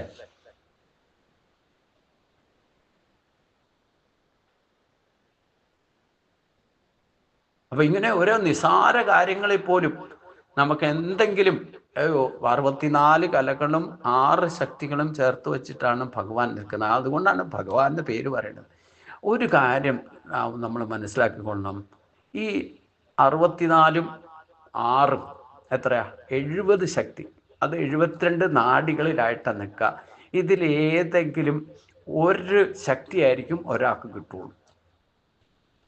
എല്ലാം കൂടെ ഒന്നിച്ച് 60. ഈ ശക്തി മുഴുവൻ യൂട്ടിലൈസ് ചെയ്ത് പൂർണ്ണ അവതാരായിരിക്കുന്ന ശ്രീകൃഷ്ണൻ മാത്രമേ ഉള്ളൂ. ശ്രീരാമന് പോലും കിട്ടിയിട്ടില്ല. മനുഷ്യ ശരീരം എടുത്തിട്ട് പൂർണ്ണമായിട്ട് ഈശ്വരൻ്റെ ശക്തി പൂർണ്ണമായിട്ട് പ്രകടമായത്. അതുകൊണ്ടാണ് പൂർണ്ണ അവതാരം എന്ന് ശ്രീകൃഷ്ണൻ പറയുന്നത്. ബാക്കി ഒരു അവതാരത്തിലും പൂർണ്ണമല്ല. എന്നാൽ അത് വെച്ചിട്ട് ശ്രീകൃഷ്ണനെ തന്നെ ഭജിച്ചിരുന്ന ശ്രീകൃഷ്ണനായി തീരുന്നൊക്കെ പറഞ്ഞാലും അവിടെയും ഈ മുഴുവൻ ശക്തി ഒരാൾക്ക് കൊടുക്കില്ല. ഒരു ശക്തി കിട്ടിയാൽ തന്നെ അതിൽ കാണിക്കും അഹങ്കാരം, ബലം, ദർപ്പം, കാമം, ക്രോധം, പരിഗ്രഹം. ഇത് ഭഗവാനെ നന്നാ. അപ്പൊ എല്ലാം കൂടെ നമുക്ക് ഒരു സമയത്ത് മനുഷ്യനെ എല്ലാ ശക്തിയും പൂർണ്ണമായിട്ട് തന്നിരുന്നതാ. ഞാൻ പറഞ്ഞില്ലേ ആ കഥ. മനുഷ്യന്റെ കുഴപ്പം കൊണ്ടാണ് അത് മറിച്ചത്. അത് മറച്ചു വെച്ചാലും വേണ്ടില്ല, അത് നമ്മുടെ ഉള്ളിൽ തന്നെ തന്നേക്കണത്. 50% എടുത്തിട്ട് നമ്മുടെ ആത്മശക്തിയിൽ തന്നെ നിക്ഷേപിച്ചിട്ട് അത് പൂട്ടിക്കെട്ടിയിട്ട് താക്കോല് നമ്മളെ തന്നെ ഏൽപ്പിച്ചിട്ടുണ്ട്. നിങ്ങൾക്ക് വേണമെങ്കിൽ എടുത്തോ. അത് എടുക്കാനാണ് പറഞ്ഞത്. ഉത്തരേത് ആത്മനാത്മാനം ന ആത്മാനവസാദയായി. നിന്നെ നീ തന്നെ ഉയർത്തിക്കൊണ്ടുവരൂ. ആ പൂട്ട് തുറന്നോളൂ. പക്ഷെ തുറന്നെടുത്ത ആത്മജ്ഞാനം ലഭിച്ചാലും നമ്മൾ ആ തനി സ്വഭാവം കാണിക്കാൻ പോകും ചിലപ്പം. അഹങ്കാരം, ബലം, ദർപ്പം. അതുകൊണ്ടാണ് പറഞ്ഞത്, ജ്ഞാനം ലഭിച്ചാലും പിന്നെയും ഭഗവാൻ നോക്കിയിട്ട് മഹാബലിയെ എന്തെല്ലാം അച്ചീവ്മെന്റ് കൊടുത്തു, എന്നിട്ട് എല്ലാം തിരിച്ചെടുത്തു, എന്നിട്ടും തല കുനിച്ച് നിൽക്കുന്ന ആ മഹാബലിയോടാണ് ഭഗവാന് കൃപയുണ്ടായത്. ഇത് കണ്ടിട്ട് ബ്രഹ്മപ്രജാതിക്ക് പോലും സംശയം ഉണ്ടായി ഇല്ലേ. എന്തിനത്തെ ഇത്രയൊക്കെ സമർപ്പിച്ചിട്ടും അങ്ങ് എന്തുകൊണ്ട് പിന്നെ വരണവാസം കൊണ്ട് ബന്ധിച്ചു എന്നൊക്കെ പറയുമ്പോഴാണ്, നിങ്ങൾക്കൊന്നും എന്നെ അറിയില്ല. ഞാൻ ഒരാളെ അനുഗ്രഹം സ്വീകരിച്ചാൽ അവന് എല്ലാവിധ ക്ലേശങ്ങളും കൊടുക്കും. സമൂഹത്തിൻ്റെ മുമ്പിൽ ആരും അല്ലാത്തവനാക്കും, ഒന്നുമില്ലാത്തവനാക്കും. അവൻ്റെ ബന്ധുക്കളെ കൊണ്ട് ശൗപ്പിക്കും, ഗുരുവിനെ കൊണ്ട് ശൗപ്പിക്കും, സമൂഹത്തിൻ്റെ മുമ്പിൽ അടിച്ചു താഴ്ത്തി അഹങ്കാരിയാണെന്ന് പറയും. ഇങ്ങനെയൊക്കെ പറഞ്ഞ അവസാനം എന്നിട്ടും അവൻ തലകുനിച്ച് നിൽക്കുന്നെങ്കിൽ അതാണ് അവനെ പിന്നെ രക്ഷിക്കുന്നത് ഞാനായിരിക്കും. ക്ഷിപ്രം ഭവതി ധർമ്മ. പിന്നെ ഒരിക്കലും അവൻ അധപ്പതിക്കാനുള്ള അവസരം പോലും കൊടുക്കാതെ ഞാൻ കാവൽ നിൽക്കുമെന്ന് പറഞ്ഞു. ഇതാണ് ഭഗവാൻ.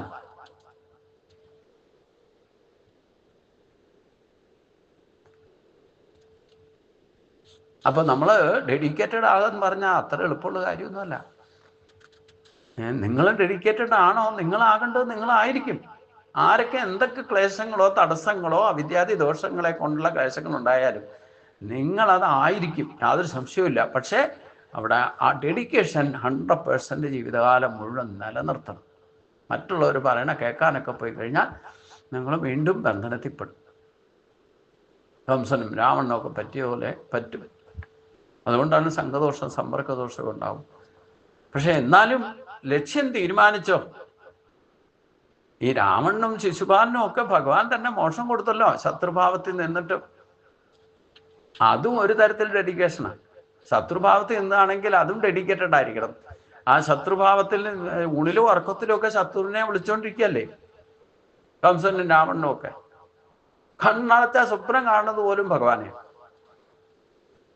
കൊല്ലാൻ വരുന്നതായിട്ടാ, പല രൂപത്തില. എന്നാലും ആയിക്കോട്ടെ, നമ്മൾ ഭക്തരായിട്ട് നടന്നിട്ട് നമ്മൾ സൗകര്യമുള്ളപ്പോഴാണ് ഭഗവാനെ വിചാരിക്കുക, അല്ലേ? വിചാരിച്ചാൽ തന്നെ അമ്പലത്തിൽ പോയാലും അവിടെ നാട്ടുവിശേഷം പാട്ട് കാണുമ്പോഴാരെങ്കിലും കണ്ടു കഴിഞ്ഞാൽ 100 കാര്യങ്ങളായിരിക്കും അവിടെ പറയാനുള്ളത്, അല്ലേ? അതിനിടയ്ക്ക് ഭഗവാനെ എപ്പോഴാണ് ആത്മാർത്ഥമായിട്ട് വിചാരിക്കുക? പോകുന്നത് ക്ഷേത്രത്തിൽ ഭഗവാനെ കാണാനാന്ന് പറഞ്ഞ പോണത്. ഞാൻ ദിവസവും സാക്ഷിഭാഗത്തിൽ വർത്തിക്കുന്നുണ്ട്.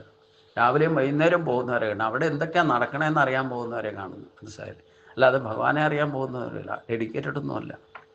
അതിനിടയ്ക്ക് ഇവിടെയും വരും. ഇവിടെ എന്താ നടക്കണമെന്നും അറിയാൻ വേണ്ടിയിട്ടാണ് വരണത്. എന്നാൽ ഈ പറയണ വല്ലതും കുറച്ച് നേരം ഇരുന്ന് കേൾക്കാൻ നോക്കും. അത് കേട്ടാൽ അവർ നേരെയാവും, പക്ഷെ കേൾക്കില്ല.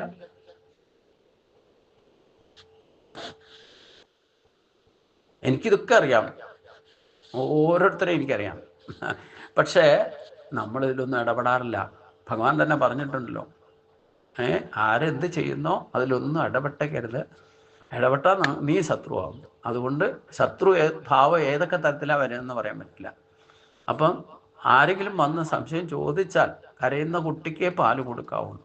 ഭക്തി ഇല്ലാത്തവരുടെ ഭക്തിയുടെ രഹസ്യം പറഞ്ഞു കൊടുക്കരുത് എന്നൊക്കെ പറയുന്നതിൻ്റെ ഉദ്ദേശം ഇത് തന്നെയാണ്. അറിയാൻ മേലാത്തവന് ശരിക്കും ജിജ്ഞാസ അല്ലാതെ എന്തെങ്കിലുമൊക്കെ പറഞ്ഞു കൊടുത്താൽ എന്താ കുഴപ്പം? ദുർവിനിയോഗം ചെയ്യും. ഈ ഉപദേശം നടത്തിയത് 18 അക്ഷോഹിണിപ്പടയും കേമന്മാരായിട്ടുള്ള പഞ്ചപാണ്ഡവരിൽ തന്നെ വേറെ ആൾക്കാരുണ്ടല്ലോ, ദിവ്യപുരുഷന്മാരായിട്ട് ജനിച്ചവർ. ഭീഷ്മ പിതാമഹനില്ലായിരുന്നോ? 2 കൂട്ടരെയും വിദ്യ പിടിച്ച ദ്രോണരില്ലായിരുന്നോ? ഭഗവാൻ ഇവരെ എന്നാ നിങ്ങളും കൂടെ കേട്ടോളൂ എന്നൊന്നും പറഞ്ഞില്ല.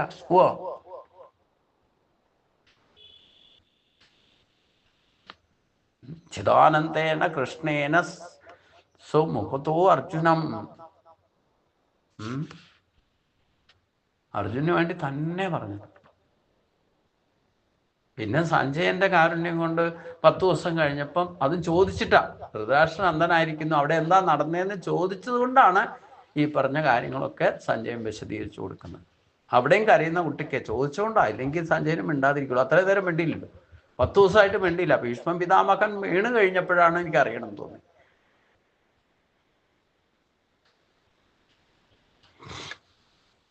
അപ്പം അതുകൊണ്ട്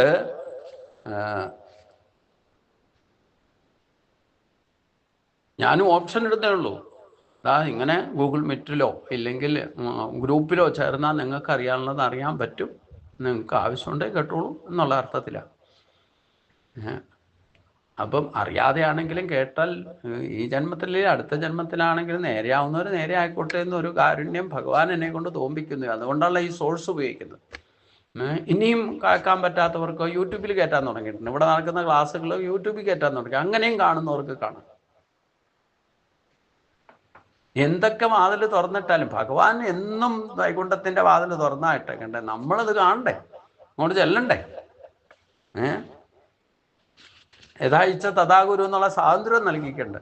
അതാണ് ഏറ്റവും വലിയ പ്രശ്നം, അല്ലേ? നീ നിന്റെ ഇഷ്ടം പോലെ ജീവിച്ചോളാൻ പറഞ്ഞില്ലേ, അതുകൊണ്ട് എല്ലാവരും ഇഷ്ടം പോലെ ജീവിക്കാം. സുഖലോലുപരായിട്ട് ജീവിച്ചിരിക്കുമ്പോഴല്ലേ ഇങ്ങനെയൊക്കെ സുഖം അനുഭവിക്കാൻ പറ്റൂ. ഗുരുവായൂരപ്പനെ കാണാൻ പോയിട്ട് തിരക്കാണെങ്കിൽ പോയി മസാല മേടിച്ചു തരാമെന്ന് പറഞ്ഞാൽ കുട്ടികളെ കൊണ്ട് പോകുന്നത്. അപ്പം ഗുരുവായൂരപ്പനെ കാണാൻ എന്തായാലും പറ്റില്ല എന്ന് ഉറപ്പായാൽ പിന്നെന്താ ചെയ്യുക? അടുത്ത ഹോട്ടലിൽ പോയിട്ട് മസാല ദോശ മേടിച്ചു കൊടുക്കും. കുട്ടികൾക്ക് എങ്ങനെയൊക്കെ ഏതൊക്കെ തരത്തിലാണ് ആൾക്കാർ സന്തോഷിക്കണമെന്ന് പറയാൻ പറ്റുമോ? പക്ഷെ ആ സന്തോഷം നിലനിർത്താൻ പറ്റാറുണ്ടോ? അതാണ് ചിന്തിക്കേണ്ടത്. നിങ്ങൾ എപ്പോഴും സന്തുഷ്ടനായി പ്രസന്നനായിരിക്കണമെങ്കിൽ ഈ ആത്മശക്തി നമ്മളിൽ ഉയർന്നാൽ മാത്രമേ നമുക്കത് സാധിക്കൂ എന്ന് മനസ്സിലാക്കുക. അതാണ് ഇനി പറയുന്നു. ചിതാത്മന പ്രശാന്തസ്യ പരമാത്മാ സമാഹിത ശീതോഷ്ണ സുഖദുഃഖേഷു തഥാ മാനാപമാനി. ഈ ഭഗവാന്റെ ശക്തിയെ നമ്മൾ ഉണർത്തിക്കൊണ്ടുവന്ന് നമ്മുടെ ചിന്തയിലും വാക്കിലും പ്രവൃത്തിയിലും അത് പ്രയോഗത്തിലെത്തിച്ചാൽ പിന്നെ അവൻ ആത്മാവിനെ ജയിച്ചവനാകും. അതിനെയാണ് ചിതാത്മന എന്ന് പറയുന്നത്. പിന്നെ എപ്പോഴും പ്രശാന്തനായിരിക്കും, എപ്പോഴും പ്രസന്ന ചിത്തനായിരിക്കും. അവന് എന്ത് സംഭവിച്ചാലും ദുഃഖം വന്നാലും അവൻ പ്രസന്ന ചിത്തനായിക്കൊണ്ടായിരിക്കും അതിനെയൊക്കെ നേരിടാം. ഒരിക്കലും പരിഭ്രമിക്കുന്ന ഭയപ്പെടുന്ന ആ ഈശ്വരൻ്റെ ഗുണങ്ങളൊക്കെ പ്രകടമാകാൻ തന്നില്ല. പരമാത്മാ സമാഹിത അവൻ എപ്പോഴും ഊണിനും ഉറക്കത്തിലും നടപ്പിലും എടുപ്പിലും പരമാത്മാ സമാഹിതനായി കൊണ്ടാടിക്കുക. അതായത് ജിതാത്മന പ്രശാന്തസ്യ, മനസ്സിനെ ജയിച്ച് പ്രശാന്തനായവൻ എന്നാണ് അർത്ഥം. ശീതോഷ്ണ സുഖദുഃഖേഷു, പിന്നെ സുഖം ഉണ്ടായാലും ശീതം, തണുപ്പുണ്ടായാലും ചൂടുണ്ടായാലും മഴയുണ്ടായാലും വെയിലുണ്ടായാലും കാറ്റടിച്ചാലും കാറ്റടിച്ചില്ലേലും കൊടുങ്കാറ്റടിച്ചാൽ പോലും ഇളകാത്ത മനസ്സോടു കൂടിയിരിക്കും. സുഖദുഃഖേഷു, സുഖമുണ്ടായാലും ദുഃഖമുണ്ടായാലും മാത്ര സ്വസാസുഖം ശീതോഷ്ണ സുഖദുഃഖത ആകമാപായിനോ അനിത്യപ്താൻ തിദൃശ ഭാരത എന്ന് ഭഗവാൻ 2-ാം അധ്യായത്തിൽ പറഞ്ഞത് ഓർത്തിരിക്കുക. എന്തിനേയും സഹിക്കാനുള്ള കപ്പാസിറ്റി ഒക്കെ കിട്ടണമെങ്കിൽ ഭഗവാൻ നമ്മളിൽ ഉണർന്ന് പ്രവർത്തിക്കണം. ഇല്ലെങ്കിൽ കരഞ്ഞു വിളിച്ച മുഖമായിട്ട് ഇരിക്കും എന്നർത്ഥം. ജനിച്ചപ്പോൾ തൊട്ട് കരച്ചിൽ തുടങ്ങിയതാണ്, പിന്നെ ജീവിതകാലം മുഴുവൻ കരയും. അവസാനം ബാക്കിയുള്ളവരെ കരച്ചിട്ട് ഒരു പോക്കും പോവും, വീണ്ടും കരഞ്ഞുകൊണ്ട് ജനിക്കും. ഇതല്ലേ സംഭവിക്കുക. അപ്പൊ തഥാ മാനാപമാനയോ, അപ്രകാരം തന്നെ മാനാപമാനങ്ങൾ. നമ്മളിതൊക്കെ ചെയ്തുകൊണ്ടിരിക്കുമ്പോൾ ചിലര് കേമമായിട്ട് പറയും, മാനിക്കും, ചിലര് അപമാനിക്കും. അങ്ങനെയൊക്കെ ഉണ്ടായാലും അതിനെയൊക്കെ സഹിച്ചു കൊള്ളുക. പരമാത്മാ സമാഹിതം, അന്തരാത്മാവ് സമഭാവത്തിൽ വർത്തിക്കുകയും ചെയ്യും. അവനുള്ള ഈശ്വര ശക്തി ഉണർന്ന് പ്രവർത്തിക്കാൻ തുടങ്ങിക്കഴിഞ്ഞാൽ ഈ പറയുന്ന പ്രശ്നങ്ങളൊക്കെ അനുഷ്ഠാനങ്ങളെ കൊണ്ട്, സഹകാരി കാരണങ്ങളെ കൊണ്ടുണ്ടാകുന്ന സുഖദുഃഖങ്ങളോ മാനാപമാനങ്ങളോ ലാഭനഷ്ടങ്ങളോ ജയപരാജയങ്ങളോ ചൂടോ തണുപ്പോ ഒന്നും അവനെ സംബന്ധിച്ച് ഏശില്ല എന്നർത്ഥം. അവൻ അതൊക്കെ അനായാസേന തരണം ചെയ്യും. അതൊക്കെ പ്രസന്നചിത്തനായി കൊണ്ട് നേരിടും. ഇതാണ് ആത്മാവിനെ ഉണർത്തിയാലുള്ള അനായാസന ജീവിതം എന്ന് പറഞ്ഞാൽ. സ്വയം ബുദ്ധിമുട്ടാതെ മറ്റൊരാളെ ബുദ്ധിമുട്ടിക്കാതെ ജീവിക്കാൻ സാധിക്കണമെങ്കിൽ ഉദ്ധരേതാത്മനാത്മാനം തന്നെയാണ് ഭഗവാൻ പറയുന്നത്. അതുകൊണ്ട് മനസ്സിനെ ജയിച്ച് ശാന്തി അനുഭവിക്കുന്ന യോഗിക്ക് തണുപ്പ്, ചൂട്, സുഖം, ദുഃഖം എന്നിവയിലും അതുപോലെ മാനം, അപമാനം എന്നിവയിൽ സമഭാവത്തിൽ വർത്തിക്കുന്ന അന്തരാത്മാവായിരിക്കും ഉണ്ടായിരിക്കുക എന്നർത്ഥം. ഇതാണ് ഏറ്റവും വലിയ അച്ചീവ്മെന്റ്. ഈശ്വര ഭജനം കൊണ്ട് ആ ആത്മാവിനെ ഉണർത്തിക്കൊണ്ടുവന്നാൽ അവനായിത്തീരും. അപ്പോഴാണ് അവനാകാന്ന് പറഞ്ഞാൽ എന്താ? കൃഷ്ണനെ തന്നെ നനച്ചിരുന്നാൽ കൃഷ്ണനായി തന്നെ ഭവിക്ക വേണ്ടു. അപ്പൊ കൃഷ്ണൻ എപ്പോഴും പ്രസന്നചിത്തനായിരിക്കും അല്ലേ, എന്തൊക്കെ സംഭവിച്ചാൽ. എല്ലാത്തിനെയും അനായാസേന, കള്ളനെന്ന് വിളിച്ചപ്പോഴും ഇല്ലെങ്കിൽ സമന്തകമണി കട്ടുകൊണ്ടുപോയി എന്ന് ആരോപണം ഉന്നയിച്ചപ്പോഴും ഇല്ലേ, 100ഓളം ചീത്ത പറഞ്ഞുകൊണ്ട് ശിശുപാലൻ സമൂഹത്തിന്റെ മുമ്പിൽ അടിച്ചു താഴ്ത്തിയപ്പോഴും ഭഗവാൻ പ്രസന്നചിത്തനായിരുന്നു. ആ ഒരു അവസ്ഥ നമുക്ക് ഉണ്ടാക്കണം എന്നാണ് ഭഗവാൻ. അതുണ്ടാകും. നമ്മൾ ആത്മശക്തിയെ ഉണർത്തിക്കഴിഞ്ഞാൽ പിന്നെ ഈ പറയുന്ന ഗുണങ്ങളൊക്കെ നമ്മുടെ സ്വഭാവത്തിൽ പ്രകടമാകും. നിങ്ങൾ ഉണ്ടാക്കാൻ വേണ്ടിയിട്ട് കച്ച കെട്ടി മസിൽ പിടിച്ചിരിക്കുകയൊന്നും വേണ്ട.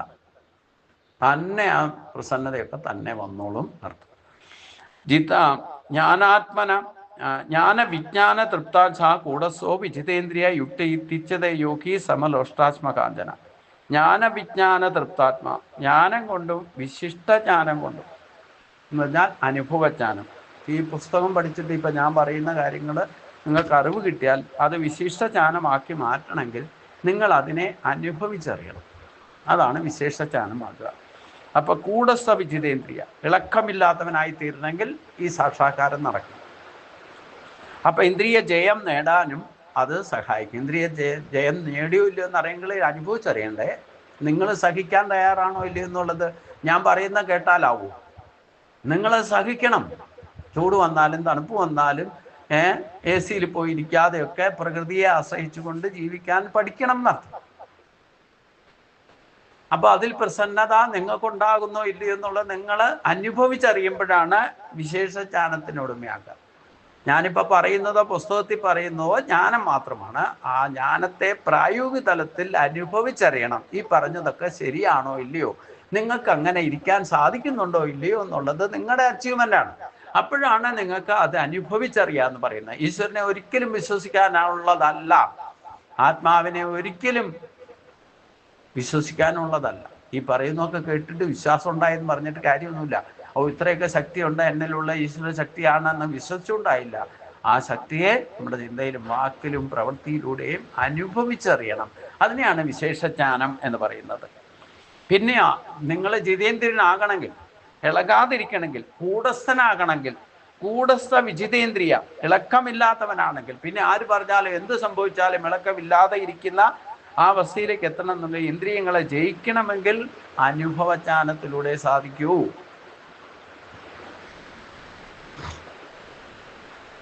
അപ്പോഴാണ് സമലോഷാത്മകാഞ്ചനം. പിന്നെ മൺകട്ടയും കല്ലിനെയും സ്വർണത്തെയും കണ്ട ഒരുപോലെ തോന്നും. കണ്ണ് ഭഗവാന് സ്വർണ്ണക്കിരീടം ആരെങ്കിലും കൊണ്ട് സമർപ്പിച്ചു എന്ന് പറഞ്ഞിട്ടുണ്ട്, ഭഗവാന്റെ കണ്ണ് മഞ്ഞളിക്കൊന്നുമില്ല. അത് കൊണ്ടുവയ്ക്കുന്നവൻ്റെയും കാണുന്ന ദേവസ്വം ബോർഡിൻ്റെയും ഇല്ലേ അധികാരികളുടെയും കണ്ടു നിൽക്കുന്നവരുടെയും കണ്ണ് മഞ്ഞളിക്കുക. അതേ സ്ഥാനത്ത് ഒരു തുളസിപ്പൂ കൊണ്ട് ഈ ഭക്തിയോടെ സമർപ്പിക്കുന്നവൻ്റെ അടുത്തായിരിക്കും ഭഗവാൻ ചിലപ്പോൾ പ്രസാദിക്കുക. അപ്പൊ രണ്ടും ഒരുപോലെയായി കാണാൻ, മൺകട്ടയും സ്വർണവും കണ്ടാൽ ഒരുപോലെ കാണാൻ സാധിക്കണമെങ്കിൽ ഈ പക്വത വരണം. സമരോഷ്ടാശ്മകാന്തന ഇതൊക്കെ സാധാരണ ഒരു വസ്തുവാണ്. അത് കിട്ടിയാലും നഷ്ടപ്പെടും. കള്ളൻ നിങ്ങളുടെ പിന്നെ എന്ന് മാറില്ല. ഒരു കഴുകൻ ഒരു ഇറച്ചി കഷ്ണം എടുത്തുകൊണ്ട് പറക്കുമ്പോഴേ അതിൻ്റെ പിന്നീ എന്നൊരു കാക്ക എന്ത് ചെയ്താ വിടില്ല, പിന്നാലെ കൂടി. ഈ കഴുകൻ എവിടെയൊക്കെ പോകുന്നോ എത്ര ഉയരത്തിൽ പറഞ്ഞാലും വേണ്ട, ഈ കാക്കയും അതിൻ്റെ പിന്നാലെ പോകും. എന്നിട്ട് ഇതിന് സ്വതന്ത്രമായിട്ട് പറക്കാനോ അതും കൊണ്ട് പോകാനോ സമ്മതിക്കുകയില്ല. ഈ കാക്ക മുകളിലും താഴെയൊക്കെ ഈ ഇളയെ കുത്താനും മാന്താനും ഒക്കെ തുടങ്ങി. ഇത് സഹിക്കാൻ വയ്യാതെ ഇപ്പം ഇപ്പം ഞാൻ കഴുകെന്ന് പറഞ്ഞ ആരാ? എന്തിനേയും കൊത്തിവലിക്കാനുള്ള കഴിവുള്ള ആളാണ്. എന്നിട്ടും ഈ കാക്ക എന്തുകൊണ്ട് എന്നെ ഉപദ്രവിക്കുന്നു എന്ന് കഴുകൻ ചിന്തിച്ചു. അവസാനം കഴുകന് ബോധ്യം വന്നു, ഈ എന്തിനു വേണ്ടിയിട്ടായി കാക്ക എൻ്റെ പിന്നാലെ വരുന്നത്? ആ കൊക്കിൽ കരുതിയിരുന്ന ഇറച്ചിക്കഷ്ണം താഴേക്ക് ഇട്ടു, കാക്കയെ അതിൻ്റെ പിന്നാലെ പോയി. ഇതേപോലെയാണ് നമ്മൾ ഈ ഭൗതിക വസ്തുക്കളുടെ പിന്നാലെ ബോധം കെട്ട് അതിൻ്റെ പിന്നാലെ ജീവിതം വ്യർത്ഥം അടച്ചോളൂ. കാറ്റ് വല്ലാതെ കണ്ടു കഥ.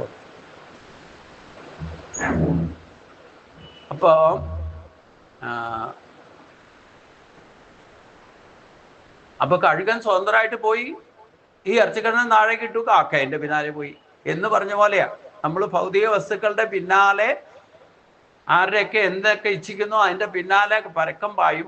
നമ്മളെന്തെങ്കിലും കാര്യമായിട്ടെങ്കിലും അച്ചീവ്മെന്റ് ഉണ്ടാക്കിയാൽ ചിലപ്പോൾ ചില ആൾക്കാർ നമ്മളെ ഉപദ്രവിക്കാനും ഇല്ലേ നമ്മുടെ പിന്നാലെ കള്ളം വരെ വിടില്ല. സ്വർണം കൂടുതൽ കരുതി വെച്ചാൽ, സമ്പത്ത് കരുതി വെച്ചാൽ ഇല്ലേ അതങ്ങ് കൊടുത്തേച്ചല്ല. പണ്ട് രാമകൃഷ്ണ പരമഹംസൻ, ഇങ്ങനെയൊക്കെ കഥകളൊക്കെ ഇഷ്ടം പോലെ ഉണ്ട്. രാമകൃഷ്ണ പരമഹംസൻ്റെ അടുത്ത് ഒരിക്കൽ കിടന്നുറങ്ങണ സമയത്ത് ഒരു കള്ളം കയറി.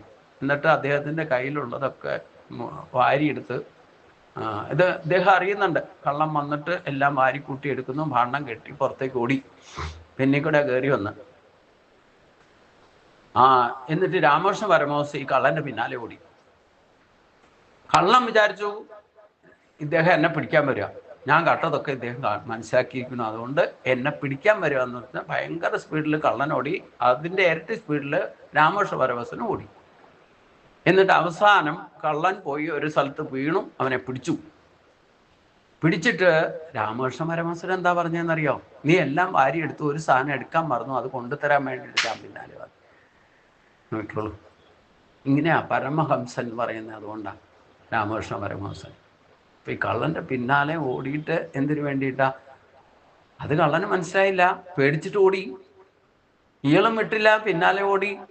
എന്നിട്ട് അവസാനം പിടിച്ച് കൈ കെട്ടി കഴിഞ്ഞപ്പോൾ പറഞ്ഞു, നീ എല്ലാം വാരി എടുത്തുതാ, ഈ ഒരു സാധനം നീ എടുക്കാൻ മറന്നു, അത് കൊണ്ടുതരാൻ വേണ്ടിയിട്ട് ഞാൻ നിന്റെ ആലവൻ. നോക്കിക്കോളൂ, അവസാനം ഈ ഈ കള്ളനായിട്ട് മാറിയ ആ ശിഷ്യൻ രാമകൃഷ്ണ പരമഹംസന്റെ അടുത്ത് കൂടെ പോകുന്നു, ശിഷ്യനായിട്ട് മാറി ഈ എടുത്തുകൊണ്ട് പോയതൊക്കെ തിരിച്ചു കൊണ്ട് സമർപ്പിച്ചു. ഇങ്ങനെയുണ്ടൊരു കഥ. ഇതൊക്കെ ഭാരതവർഷത്തിൽ സംഭവിച്ച കാര്യങ്ങളാണെന്നർത്ഥം, വെറുതെ അല്ല. അപ്പൊ ഇങ്ങനെയാണ് നമ്മൾ ജിതേന്ദ്രനായാൽ, ആത്മാവിനെ ജയിക്കാൻ സാധിച്ചാൽ പിന്നെ മനസ്സിനെ ജയിച്ച് ശാന്തി നേടും. നമുക്കെന്താ, മറ്റുള്ളവരുടെ ശാന്തിയും കൂടെ നമ്മൾ അന്വേഷിക്കും. കള്ളൻ എടുത്തുകൊണ്ട് പോയതിൽ അത് മുഴുവൻ എടുത്തുകൊണ്ട് പോയില്ല, അതും കൂടെ വേണമെങ്കിൽ അവൻ കൊണ്ടുപോകട്ടെ എന്ന് വിചാരിച്ചുകൊണ്ട് അതിൻ്റെ പിന്നാലെ പോകുന്ന ഒരു ആചാര്യനെ നിങ്ങളൊന്ന് സങ്കല്പിച്ച് നോക്കൂ.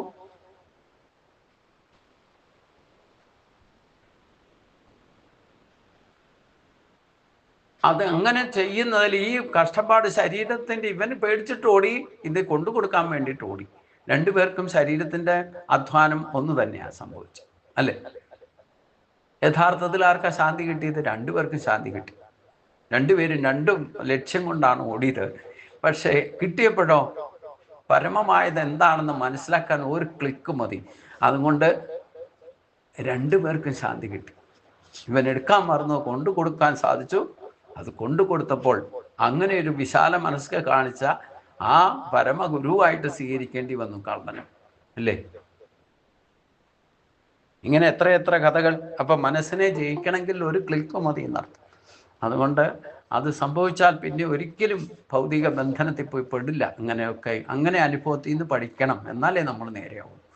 അല്ലാതെ നമ്മൾ ഈ കഥ കേട്ടത് കൊണ്ടോ എത്ര സത്സംഗം കൂടിയുണ്ടോ എത്ര പ്രാവശ്യം ഇതൊക്കെ കേട്ടാലും കാര്യം, നമുക്ക് ചില കാര്യങ്ങൾ അനുഭവിച്ചറിയുമ്പോഴാണ് നമ്മൾ അതിൽ നിന്ന് അടിയുറച്ച ഭക്തനായിട്ട് പ്രതിഷ്ഠയോടുകൂടി നമുക്ക് ആര് ഇളക്കാലും ഇളക്കാൻ പറ്റാത്ത പ്രതിഷ്ഠയായിട്ട് മാറണം. അത് സാധിക്കണമെങ്കിൽ അനുഭവം ഉണ്ടാകും. അത് എന്നിവയിലും അതേപോലെ മാനം അപമാനം എന്നിവയിൽ സമഭാവത്തിൽ വർത്തിക്കുന്ന അന്തരാത്മാവാണ് ഉണ്ടായിരിക്കുക. നമ്മുടെ ആത്മശക്തിയെ ഉണർന്നു കഴിഞ്ഞാലേ നമുക്ക് ഈ ഭാവം കൈവരുള്ളൂ. അതാണ് ഏറ്റവും വലിയ. അപ്പം ഈ ജ്ഞാനവിജ്ഞാന തൃപ്താത്മാ കൂടസ്ഥോ വിജിതേന്ദ്രിയ യുക്തിയുച്ചതേ യോഗി സമലോഷ്ടാശ്മകാഞ്ചനം. ഇതാണ് ഒരു യോഗിയുടെ ഏറ്റവും വലിയ അച്ചീവ്മെൻ്റ് എന്നർത്ഥം. അത് ശാസ്ത്രജ്ഞാനം കൊണ്ടും അപരോക്ഷ അനുഭവം കൊണ്ടും തൃപ്തനും നിശ്ചലനും ഇന്ദ്രിയങ്ങളെ കീഴടക്കിയവനും മൺകട്ടയും കല്ലും സ്വർണവും തുല്യമായി കരുതുന്നതിനുമായിരിക്കുന്ന യോഗി യഥാർത്ഥത്തിൽ യോഗാരൂഢൻ എന്ന് പറയാം. ആ യോഗാരൂഢ അവസ്ഥയിലേക്ക് എത്തിക്കഴിഞ്ഞാൽ അവൻ ബ്രഹ്മചാരിയായാലും വേണ്ടില്ല, ഗ്രാഹസ്ഥനായാലും വേണ്ടില്ല, ഇവർക്ക് പൂർവ്വജന്മ എത്ര പടി കയറിയിട്ടുണ്ടോ, ഇല്ല എത്ര അച്ചീവ്മെൻ്റ് ഉണ്ടോ അതനുസരിച്ചുകൊണ്ട് അവർക്ക് ചിലർക്ക് ബ്രഹ്മചാരി അവസ്ഥയിൽ തന്നെ ഇത് ക്ലിക്കായിരിക്കും. പൂർവ്വജന്മ ആ ജന്മവാസന കർമ്മശുദ്ധി നേടിയിട്ടുണ്ടെങ്കിൽ ചിലർ ഗൃഹസ്ഥാശ്രമത്തിൽ തന്നെ ആയിരിക്കും ഈ ആനന്ദം അനുഭവിക്കുക, ഈ ഒരു അവസ്ഥയിലേക്ക് എത്തുക. ചിലർ വാനപ്രസ്ഥത്തിലായിരിക്കും അനുഭവിക്കാൻ യോഗം കിട്ടുക. ചിലർ സന്യാസത്തിലെത്തുമ്പോഴായിരിക്കും ഈ യോഗത്തിലെത്തുക. അത് നിങ്ങളുടെ സ്വഭാവം അനുസരിച്ചുകൊണ്ട് നിങ്ങളുടെ കർമ്മവാസന എന്തോ നിങ്ങൾ എന്തായി തീരണം എന്ന് നിങ്ങളുടെ ജാതകത്തിൽ എഴുതിയിട്ടുണ്ട്. അതിലൂടെ ആയിരിക്കും നിങ്ങളുടെ അച്ചീവ്മെൻറ്റ്.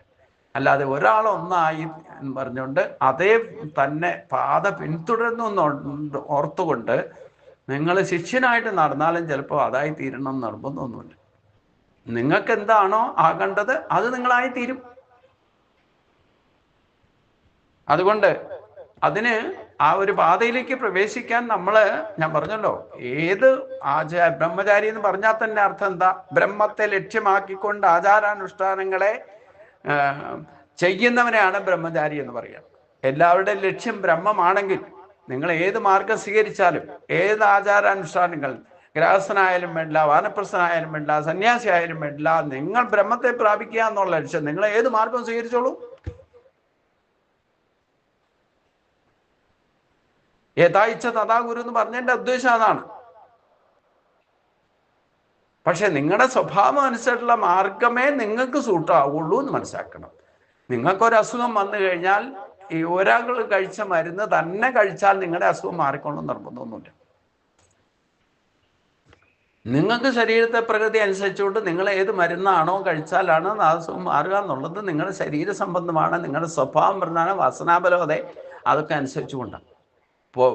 പൊതുവായിട്ട് തന്നെ ആഹാരം ഉണ്ടാക്കിയാൽ തന്നെ ഒരാൾക്ക് ഇഷ്ടമുള്ള ആഹാരം മറ്റൊരാൾക്ക് ഇഷ്ടമായിക്കോണം നിർബന്ധമൊന്നുമില്ല. നമ്മൾ ആഹാരത്തിനുള്ള സാധനമെല്ലാം ഒന്നിച്ച് സ്വരൂപിച്ച് ഒരു സഞ്ചി കൊണ്ടുവന്നിട്ട് ഒരു പാത്രത്തിൽ വേവിച്ച് ആ ഡൈനിങ് ടേബിൾ അവരവരുടെ പ്ലേറ്റിൽ വിളമ്പുന്നത് വരെ ഒരേപോലെ ആയിരിക്കും. നാക്കിൻ തുമ്പത്തെത്തുമ്പം സ്വഭാവം മാറും. ചിലർക്ക് ഇഷ്ടമാണെന്ന് പറയും, ഇഷ്ടമല്ല എന്ന് പറയും. ഇങ്ങനെ എത്ര ഭാവങ്ങൾ അവിടെ തന്നെ ഡൈനിങ് ടേബിളിൻ്റെ മുമ്പിൽ കാണാൻ സാധിക്കും. സ്വഭാവസ്തു പ്രവർത്തതേ, അത് അവരുടെ സ്വഭാവം അനുസരിച്ചുകൊണ്ടേ പ്രവർത്തിക്കൂ.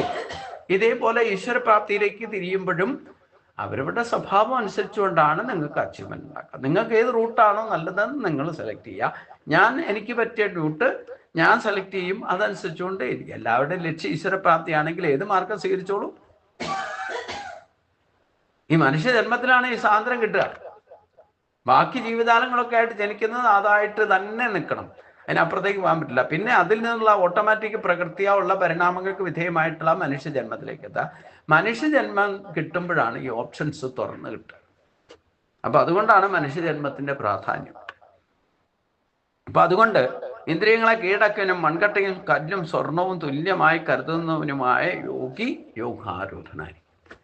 ഈ യോഗാരൂഢ അവസ്ഥയിൽ എത്തിയ ആള് ആ ഒരവസ്ഥയിലെത്തിയ ആൾക്കാർ കൂടിയാൽ തന്നെ അവിടെ ആയിരിക്കും ഏറ്റവും വലിയ ഈശ്വരപ്രാപ്തിയുടെ അച്ചീവ്മെന്റ് നമുക്ക് തിരിച്ചറിയാൻ സാധിക്കുക. അവരാണ് മച്ചിത്ത മദ്ഗത പ്രാണ ബോധയന്ത പരസ്പരം കഥയന്ത സമാം നിത്യം ദുഷന്തി ചരവന്തി ച. അവരെപ്പോഴും സന്തുഷ്ടരായിരിക്കും.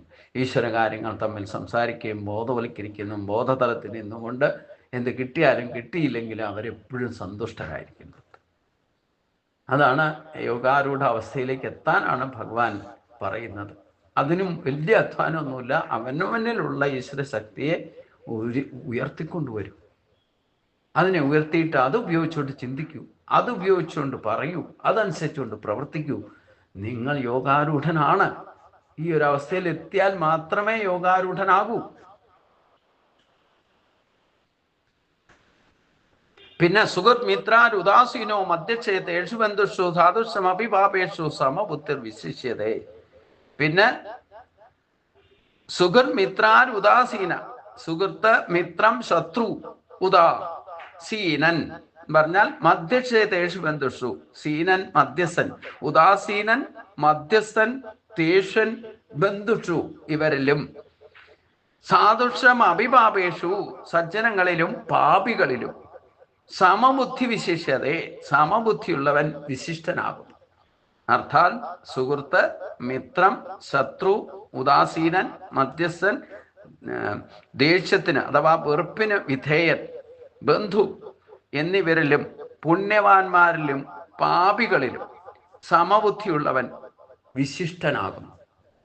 ജഡവസ്തുക്കളിലെ എന്ന പോലെ സഹജീവികളിലും യോഗാരൂഢൻ സമബുദ്ധി പുലർത്തുന്നു എന്ന് സാരം.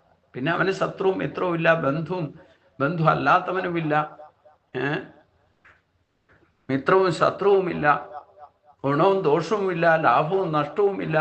എല്ലാത്തിലും സമബുദ്ധിയോടുകൂടി പ്രസന്നചിത്തനായിട്ടിരിക്കാൻ സാധിക്കുന്ന ഭഗവാനെ പോലെ. ഭഗവാൻ എപ്പോഴും വെജിറ്റേറിയൻ കഴിക്കുന്നവരായാലും നോൺ വെജിറ്റേറിയൻ കഴിക്കുന്നവരായാലും യുക്തിവാദിയായാലും ഭക്തിവാദിയായാലും സ്ത്രീ ആയാലും പുരുഷനായാലും ബ്രാഹ്മണനായാലും ക്ഷത്രിയനായാലും വൈശ്യനായാലും ഏത് ജാതി മതപ്പെട്ടിട്ടും മനുഷ്യൻ എന്നൊരൊറ്റ പരിഗണനയുള്ളൂ. ഭഗവാനെ ഭജിക്കുന്നവരോട് ഭഗവാൻ അതിൻ്റെതായ കാരണങ്ങൾ. അവിടെ നമ്മളിത് ഭക്ഷണം കഴിച്ചിട്ട് ജഠരാഗ്നിയായിട്ട് നമ്മുടെ കഴിക്കുന്ന ഭക്ഷണം ദഹിപ്പിക്കുമ്പോൾ ഭഗവാൻ നോണാണോ കഴിച്ചത്, നീ വെജിറ്റേറിയൻ ആണോ അല്ലെ നോൺ വെജിറ്റേറിയൻ ആണോ എന്ന് ചോദിച്ചിട്ടാണ് നമ്മൾ അത് ദഹിപ്പിക്കണേ. ഇതൊക്കെ നമ്മൾ പുറത്തേക്ക് വരുമ്പോൾ നോണാണ് അത് ഇത് എന്നൊക്കെ പറഞ്ഞിട്ട് നമ്മൾ ഒരു കാര്യം ബേസിക്കായിട്ട് മനസ്സിലാക്കണം. മനുഷ്യൻ മാംസ ബുക്കല്ല, സസ്യ ബുക്കുകളാണ്. നമ്മുടെ ശരീരത്തിന് പോലും നിർമ്മിതി സസ്യലതാദികളിൽ നിന്നുണ്ടാകുന്ന ഭക്ഷണ പദാർത്ഥങ്ങളിൽ നിന്നാണ് അന്നമയമായ ശരീരം ഉണ്ടാക്കിയിരിക്കുന്നത്. അതുകൊണ്ട് അതിനെ ആശ്രയിച്ച് ജീവിച്ചാൽ മാത്രമേ അന്നമയമായ ശരീരം ഈശ്വരീയ ഭാവത്തിലേക്ക് എത്തിക്കാൻ പറ്റും. അല്ലെങ്കിൽ അതിലൊക്കെ നെഗറ്റീവ് എനർജിയാണ് സെൻസ്. ഞാൻ പറഞ്ഞില്ലേ, ഒരു നേരം നിങ്ങൾ നോൺ വെജിറ്റേറിയൻ ഭക്ഷണം എന്ത് കഴിച്ചാലും വേണ്ടില്ല, അതിൻ്റെ എസൻസ് 60 days വരെ നിങ്ങളുടെ ശരീരത്തിൽ പ്രവർത്തിക്കും. ഒറ്റ നേരം കഴിച്ചാൽ മതി. എന്നിട്ട് നിങ്ങൾക്ക് ചോദിക്കാം, രാമായണത്തിൽ ഭഗവാൻ മാംസഭക്ഷണം കഴിച്ചില്ലേ? ശരീരം നിലനിർത്താന്നുള്ള ധർമ്മ. കാട്ടില് മറ്റൊന്നും ഭക്ഷണം കിട്ടാതെ വന്ന അവസരത്തിൽ മാംസം ഭക്ഷിച്ചു. അതിനിപ്പോ എന്താ? അതും ദഹിക്കാതിരുന്നു. എന്നിട്ട് ശരീരം നിലനിർത്തുക, ഒരു നേരെങ്കിലും പകുതി പേരെങ്കിലും ഭക്ഷണം കഴിക്കുക. ശരീരധർമ്മം നിലനിർത്തണമെങ്കിൽ ശരീരത്തെ കാത്തു സംരക്ഷിക്കാൻ നിത്യദൈവത്തിൽ യുക്താഹാര വിഹാരത്തെ യുക്ത രേഷസ് കർമ്മസ് എന്ന് ഭഗവാൻ പറയുന്നുണ്ടല്ലോ. ഈ അധ്യായത്തിൽ തന്നെ പറയുന്നുണ്ട്, നിങ്ങൾക്ക് യുക്തമായ ആഹാരം സ്വീകരിച്ചോളൂ, എന്ത് കഴിച്ചാലും വെള്ളം അമിതമാകാതെ സൂക്ഷിച്ചോണം. അമിതമായി കഴിച്ചാൽ അതുപോലും വിഷമായി മാറും. ഇതൊക്കെയാണ് ശ്രദ്ധിക്കേണ്ടത്. ഗീത ചർച്ച ചെയ്യാത്ത ഒരു കാര്യമില്ല. നമ്മൾ വെറുതെ കൺസിക്വൻസീസ് ഉണ്ടാക്കാൻ വേണ്ടിയിട്ട് വെറുതെ അഭിപ്രായം സംശയം ഉന്നയിച്ചുകൊണ്ടിരിക്കും. നമ്മൾ എന്താ ചെയ്യാത്തത് അനുഭവിച്ചറിയണം, അത് ചെയ്തിട്ട്. അല്ലാതെ വെറുതെ സംശയിച്ചിരുന്ന കാര്യം. പുസ്തകത്തിൽ എഴുതിയിട്ടുണ്ട്, കുറെ മഹാത്മാക്കൾ അത് ചെയ്തിട്ടുണ്ട്, ഇത് ചെയ്തിട്ടുണ്ട്, അങ്ങനെ ആയിട്ടുണ്ട്, ഇങ്ങനെയുണ്ട്. ഇതൊക്കെ ചർച്ച ചെയ്തിട്ട് എന്താ കാര്യം? അവരൊക്കെ ആകേണ്ടതൊക്കെ ആയിട്ടുണ്ട്, അവരെത്തേണ്ട അടുത്ത് എത്തിയിട്ടുണ്ട്. നമ്മൾ എവിടെ എത്തി നിൽക്കുന്നു? അതല്ലേ നോക്കേണ്ടത്. ചില കാര്യങ്ങൾ ചിലത് കേൾക്കുമ്പോഴൊക്കെ ധാർമ്മിക രോഷം ഉണ്ടാകാൻ കാരണം അതാ. എനിക്ക് തന്നെ ചിലപ്പോൾ ധാർമ്മിക രോഷം ഉണ്ടാകും. കാരണം എന്താ, നമ്മൾ ചെയ്യാനുള്ള ഒന്നും ചെയ്യില്ല, എന്നിട്ട് 100 കൂട്ടം ഇങ്ങനെ ചർച്ച ചെയ്തുകൊണ്ടിരുന്നിട്ട് എന്താ കാര്യം? അല്പം സ്വല്പം അഭ്യസ്യ ധർമ്മസ്യ ത്രായതോ മഹതോ. നിങ്ങൾ അന്വേഷിച്ച് നടക്കുന്ന കാര്യമൊക്കെ നിങ്ങളിലൂടെ പുറത്തു വരും, പക്ഷെ നിങ്ങൾ ചെയ്യണം.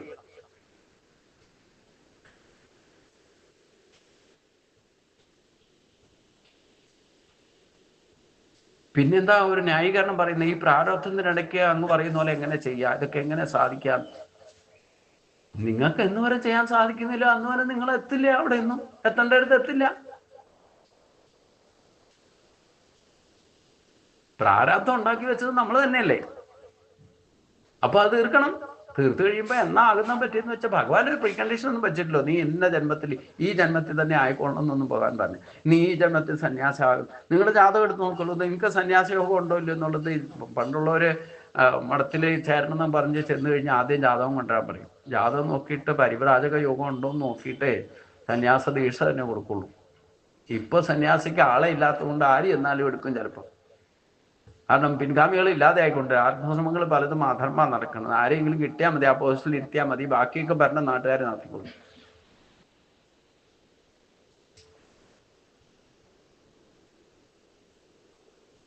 കാരണം അവിടെ കുറച്ച് സമ്പത്തുണ്ടേ, അതാ പ്രശ്നം. സന്യാസി ശങ്കരാചാര്യർ പോലും പറഞ്ഞിട്ടില്ല പർണശാല കെട്ടി താമസിക്കണം എന്നാ പറഞ്ഞേക്കണ. പക്കാ ബിൽഡിംഗ് ഉണ്ടാക്കാൻ ഒരു സന്യാസിയോടും പറഞ്ഞിട്ടില്ല. ഇഷ്ടദേവതയെ പോലും ലിമിറ്റ് കൂടുതൽ ഭരിച്ചാൽ ആ ഇഷ്ടദേവത തന്നെ കെട്ടിയിട്ട് ഭരിക്കുന്ന ശങ്കരാചാര്യ പറഞ്ഞിട്ടുണ്ട്. ഈ കേരളത്തിലുണ്ടായ മഹാചാര്യനാണ് അദ്ദേഹം. പറയുന്നതൊക്കെ നിസ്സാര വാക്കുകളല്ല എന്നർത്ഥം. ബ്രാഹ്മണർ പോലും അദ്ദേഹത്തെ അംഗീകരിക്കാതെ പിന്നെ ആരും അംഗീകരിക്കാം? അപ്പൊ അതുകൊണ്ട് നമ്മളിലുള്ള ഈശ്വര ശക്തിയെ ഉണർത്തിയാൽ ഈശ്വരന്റെ ഭാവം നമുക്ക് കൈവരുന്ന ഭഗവാൻ പറയണേ. അതും ആർക്കും ഇന്നയാൾക്ക് പറ്റും ഇന്നയാൾക്ക് പറ്റില്ല എന്ന് ഭഗവാൻ എവിടെയാ പറഞ്ഞേക്കണേ? ഉദ്ധരേത് ആത്മനാനം. നിങ്ങളുടെ ആത്മശക്തിയെ നിങ്ങൾ ഉണർത്തിയാൽ പിന്നെ അവൻ ഏറ്റവും വലിയ സുഹൃത്തായിട്ട് മാറും. ആരുടെ ഏറ്റവും വലിയ സുഹൃത്താരായിരിക്കും? ഭഗവാന്റെ ഏറ്റവും വലിയ സുഹൃത്തായിരിക്കും. സുഹൃത് മിത്രാർ ഉദാസീനോ. പിന്നെ ആ ഭാവം ഈശ്വരന്റെ ഏറ്റവും വലിയ ആളായിട്ട്, ഭഗവാന്റെ ഇഷ്ടപ്പെട്ട ആളായിട്ട്, പ്രിയനായിട്ട് മാറിക്കഴിഞ്ഞാൽ ഈശ്വരന്റെ സ്വഭാവ താതാത്മ്യം വരുന്ന ആൾക്കേ ഈശ്വരനെ ഇഷ്ടപ്പെടുള്ളൂ. അല്ലേ? കൃഷ്ണനെ തന്നെ നനച്ചിരുന്നാൽ കൃഷ്ണനായി തന്നെ ഭവിക്കു വേണ്ടു. അങ്ങനെ ആകുമ്പോഴാണ് പിന്നെ ആ കൃഷ്ണന്റെ ഭാവം അവന് വരുമ്പോഴാണ് അവൻ കൃഷ്ണൻ എങ്ങനെയാണോ തൻ്റെ ബന്ധുക്കളോടും സുഹൃത്തിനോടും മിത്രങ്ങളോടും മാനാപമാനത്തിലും സുഖദുഃഖങ്ങളിലും ഒക്കെ പെരുമാറിയത്, അതേ ഭാവം നമ്മളിൽ ഉണ്ടാകുമെന്നാണ് പറഞ്ഞത്. അതാണ് ഇവിടെ പറയുന്നത്. സുഹൃത് മിത്രാദ് ഉദാസീനോ മധ്യക്ഷേത്രേഷു ബന്ധുഷു സദൃശം അവിപാപേഷു സമബുദ്ധിർവിശിഷ്യതേ. സുഹൃത്ത്, മിത്രം, ശത്രു, ഉദാസീനൻ, മധ്യസ്ഥൻ, തേഷു അതായത് വെറുപ്പിന് വിധേയൻ, ബന്ധു എന്നിവരിലും പുണ്യവാന്മാരിലും പാപികളിലും സ്ത്രീയിലും പുരുഷനിലും ബ്രാഹ്മണനും ക്ഷത്രിയനും വൈശ്യനും ശൂദ്രനും ഏത് ജാതി മതിപ്പെട്ടവരായാലും മനുഷ്യൻ എന്ന ഒരൊറ്റ ജാതി പരിഗണന കൊണ്ട് അവൻ എല്ലാവരുടെ അടുത്തും ഒരേപോലെ പെരുമാറാൻ സാധിക്കുന്നതായിരിക്കും. അതാണ് വിശാല മനസ്സെന്ന് പറയുന്നത്. അതാണ് ഒന്നിൽ നിന്നും എല്ലാം എന്നിലുള്ള അതേ ആത്മശക്തിയാണ് എല്ലാത്തിലും, തൂണിലും തുരുമ്പിലും പക്ഷി മൃഗാദികളിലും സസ്യലതാദികളിലും ഓരോ മണൽത്തരി പോലും നിൽക്കുന്നത് ഈശ്വരന്റെ ചൈതന്യമാണെന്ന് അറിയുമ്പോഴാണ് അവൻ സമദർശനം, അവനാണ് അദ്വൈത അനുഭൂതി ഉണ്ടാകുന്നത്. അവനായിരിക്കും എപ്പോഴും സന്തുഷ്ടനായിട്ടിരിക്കുന്നത്. ജഡവസ്തുക്കളിൽ എന്ന പോലെ സഹജീവികളിലും യോഗാരൂഢൻ സമബുദ്ധി പുലർത്തുന്നു. ജഡവസ്തുക്കൾ എന്ന് പറഞ്ഞ പോലെ തൂണിലും തുരുമ്പിലും എവിടെയൊക്കെ എന്തൊക്കെയുണ്ടോ ഓരോ മണൽത്തരിയിലും ഈശ്വരന്റെ ചൈതന്യത്തെ കാണാൻ സാധിക്കുന്ന ആൾക്ക് പിന്നെ ജീവജാലങ്ങൾ കാണാൻ എന്താ വിഷമം? അവനാണ് യോഗാരൂഢൻ, അവനാണ് സമബുദ്ധിയുള്ളവൻ. അതുകൊണ്ട് യോഗി ഉജ്ജീത സതതം ആത്മാനം രഹസ്യസ്ഥിത ഏകാഗീയത ചിത്താത്മാ നിരശരീര പരിഗ്രഹ. യോഗി രഹസ്യ ഏകാകീ സ്ഥിത, യോഗാരൂഢൻ വിജനമായ സ്ഥലത്ത് ഒറ്റയ്ക്കിരുന്ന് യഥ ചിത്താത്മാ അന്ധക്കരണത്തെയും ഇന്ദ്രിയാദികളെയും അടക്കിയവനും നിരാശി അപരിഗ്രഹ ആഗ്രഹങ്ങളെ ഉപേക്ഷിച്ചവനും ഒന്നും തനിക്കായിട്ട് കരുതി വെക്കാത്തവനുമായിട്ട് സതതം ആത്മാനം യുജ്ജീത എപ്പോഴും മനസ്സിനെ ആത്മാവിൽ യോജിപ്പിച്ച് നിർത്തണം. ധ്യാനയോഗി വിജന സ്ഥലത്ത് തനിയെ ഇരുന്ന് അന്ധകരണത്തെയും ഇന്ദ്രിയാദികളെയും അടക്കി ഉപഗ്രഹങ്ങളെ ആഗ്രഹങ്ങളെല്ലാം ഉപേക്ഷിച്ച് തൻ്റേതായിട്ടൊന്നും കരുതി വയ്ക്കാത്തവനായിക്കൊണ്ട് എപ്പോഴും മനസ്സിനെ ആത്മാവിൽ യോജിപ്പിച്ച് നിർത്തണം എന്നർത്ഥം. അതായത് സമാധിയെ ശീലിക്കണം. ഇവിടെ അഷ്ടാംഗ യോഗത്തിലേക്കാണ് ഭഗവാൻ വിരൽ ചൂണ്ടുന്നത്. ഇനി ആ ധ്യാന യോഗമാണ് നമുക്ക് എങ്ങനെയാണ് ഇരിക്കേണ്ടത്, ശരീരത്തിൻ്റെ സ്ഥിതി എവിടെയാണ് ഇരിക്കേണ്ടത് എന്നൊക്കെ ഭഗവാൻ പറയുന്നുണ്ട്. അതാണ് ഇനി നമുക്ക് ചിന്തിക്കേണ്ടത്. ധ്യാനയോഗി ധ്യാനം ശീലിക്കണം എന്നാണ് പറയുന്നത്. നമ്മൾ ഉപരിപ്ലവമായിട്ടുള്ള ഭക്തിയോഗം കൊണ്ട് മാത്രം ജപതപാദികൾ പോരാ. നമ്മളിലുള്ള ആത്മശക്തിയെ ഉയർത്തിക്കൊണ്ടുവരണമെങ്കിൽ ആത്മാവിനെ പറ്റി ധ്യാനിക്കണം. ആ ധ്യാനത്തിനുള്ള ശീലമാണ് ധ്യാനയോഗം തന്നെ അധ്യായത്തിൻ്റെ ധ്യാനയോഗം ശീലിക്കാത്തവർക്ക് ഈ പറയുന്ന ഈശ്വരീയ ഗുണങ്ങൾ പൂർണ്ണമായിട്ടും ആത്മാവ് പ്രകാശിപ്പിക്കില്ല എന്നർത്ഥം. ഞാൻ പറഞ്ഞിട്ടുണ്ടല്ലോ, നമ്മുടെ ആത്മാവിനെ 3 കവചമിട്ടാണ് പൂട്ടിക്കെട്ടിയിട്ട് താക്കോല് നമ്മളെ ഏൽപ്പിച്ചിട്ടുണ്ട്. സത്വരജ തമോ ഗുണങ്ങളുടെ 3 കവചമുണ്ട്. അതിനെ ഭേദിക്കണമെങ്കിൽ ഈ ധ്യാനം കൂടെ ശീലിക്കണം. ഇല്ലെങ്കിൽ നമ്മൾ പ്രകടന ഭക്തിയും പ്രത്യക്ഷ ഭക്തിയും 4 കൂട്ടരിൽ 1 2 ഇല്ലേ 3 സ്ഥാനത്തും എത്തും, പക്ഷെ 4ാമത്തെ സ്ഥാനത്തേക്ക് എത്തില്ല. ഭഗവാന്റെ ഏറ്റവും പ്രിയപ്പെട്ടവൻ 3 കൂട്ടരും ഒന്നും ചെയ്യാതിരിക്കുന്നത് നല്ലതാണ്. എന്തെങ്കിലും ഒന്ന് ചെയ്യുവാൻ. ദുഃഖം വരുമ്പോൾ ഭഗവാനെ വിളിക്കുന്നവരുണ്ട്. പിന്നെ പ്രാർത്ഥനാ ബലത്തിൽ ഈശ്വരനെ പ്രാർത്ഥിച്ച് അവിശ്വസിക്കായിക്കൊണ്ട് പ്രാർത്ഥിക്കുന്നവരുണ്ട്. ഭഗവാൻ ഓഫർ കൊടുത്തിട്ട് ഭജിക്കുന്നവരുണ്ട്. ഈശ്വരൻ എവിടെയായിരിക്കുന്നത് അവിടെ ഇവിടെയൊക്കെ അന്വേഷിച്ച് നടക്കുന്നവരുണ്ട്. ഹിമാലയത്തിലോ കൈലാസത്തിലോ എവിടെയൊക്കെയോ പോകുന്ന ആൾക്കാരുണ്ട്. ഇങ്ങനെ 3 തരത്തിലുള്ളവരെയും ഭഗവാൻ എൻ്റെ പേരിൽ ഇത്രയൊക്കെ ചെയ്യുന്നുണ്ടല്ലോ, അതുകൊണ്ട് അവരൊക്കെ കേമന്മാരൊക്കെ തന്നെയാണ്. പക്ഷേ എനിക്ക് ആത്മജ്ഞാനികളെ ഏറ്റവും ഇഷ്ടം പറഞ്ഞിട്ടുണ്ട്. അവനാണ് ഉത്തമൻ എന്ന് പറഞ്ഞിട്ടുണ്ട്.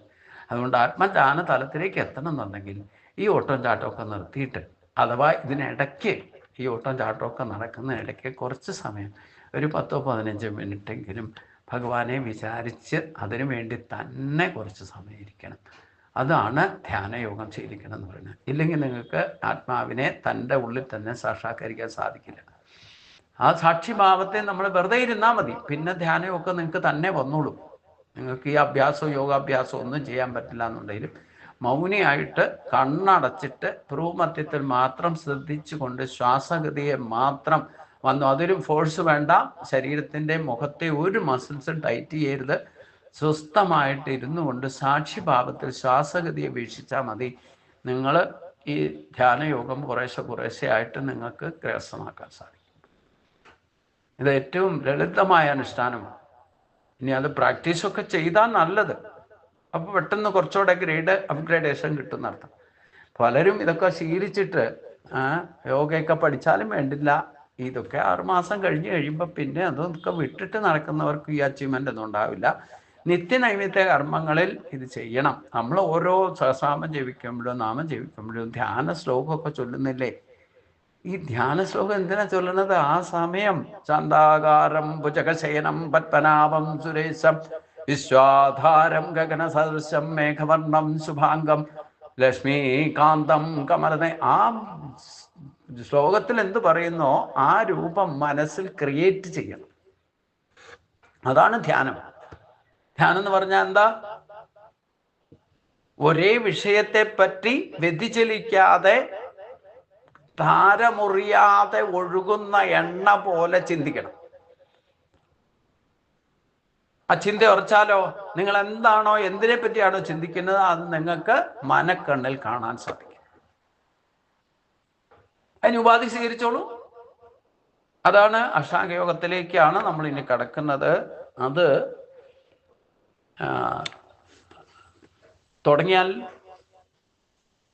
ഞാൻ അത് കുറച്ച് പ്രാക്ടീസ് ചെയ്തിട്ടുണ്ട്. ക്ലാസ് തുടങ്ങുന്ന സമയത്ത് ചെറുതായ രീതിയിൽ. അത് കുറച്ചുകൂടെ ഡ്യൂറേഷനിൽ ചെയ്യണം. നാളെ എല്ലാവരും തയ്യാറായിട്ട് വന്നോളൂ. നമുക്ക് എന്താ പറഞ്ഞാൽ അതിനൊരു ഓഡിയോ ക്ലിപ്പുണ്ട്, അത് ഇട്ട് തരാം. ആ ധ്യാനം നാളത്തെ 5 ശ്ലോകങ്ങളിൽ ധ്യാനയോഗത്തിന് ഇരിക്കേണ്ട പൊസിഷനും ഇതൊക്കെ കഴിഞ്ഞ് അവസാനിക്കണം. ഒരു 10 മിനിറ്റ് കൊണ്ട് ആ ധ്യാനയോഗം എന്താണെന്ന് കഴിഞ്ഞാൽ പിന്നെ ബാക്കിയുള്ള സമയം ഏകദേശം ഒരു 50 മിനിറ്റ് സമയം ആ ധ്യാനം നിങ്ങൾ ശീലിച്ചോളൂ. അതിൻ്റെ ഓഡിയോ ഇട്ട് തരാം. മോഹൻജി തന്നെ നമ്മളെ കൊണ്ട് ഇവിടെ ചെയ്യിപ്പിച്ചതാണ്. അദ്ദേഹത്തിൻ്റെ ശബ്ദം തന്നെ കേട്ടോളൂ. ഞാൻ ഇതിനു മുമ്പ് യൂട്യൂബിലൊക്കെ ഇട്ടിട്ടുണ്ട്, നമ്മുടെ ഗ്രൂപ്പിലും ഇട്ടിട്ടുണ്ട്. അതൊന്ന് ക്ലിക്ക് ആയാൽ കുറച്ച് നേരം ഒരു 51 മിനിറ്റോളം വരും.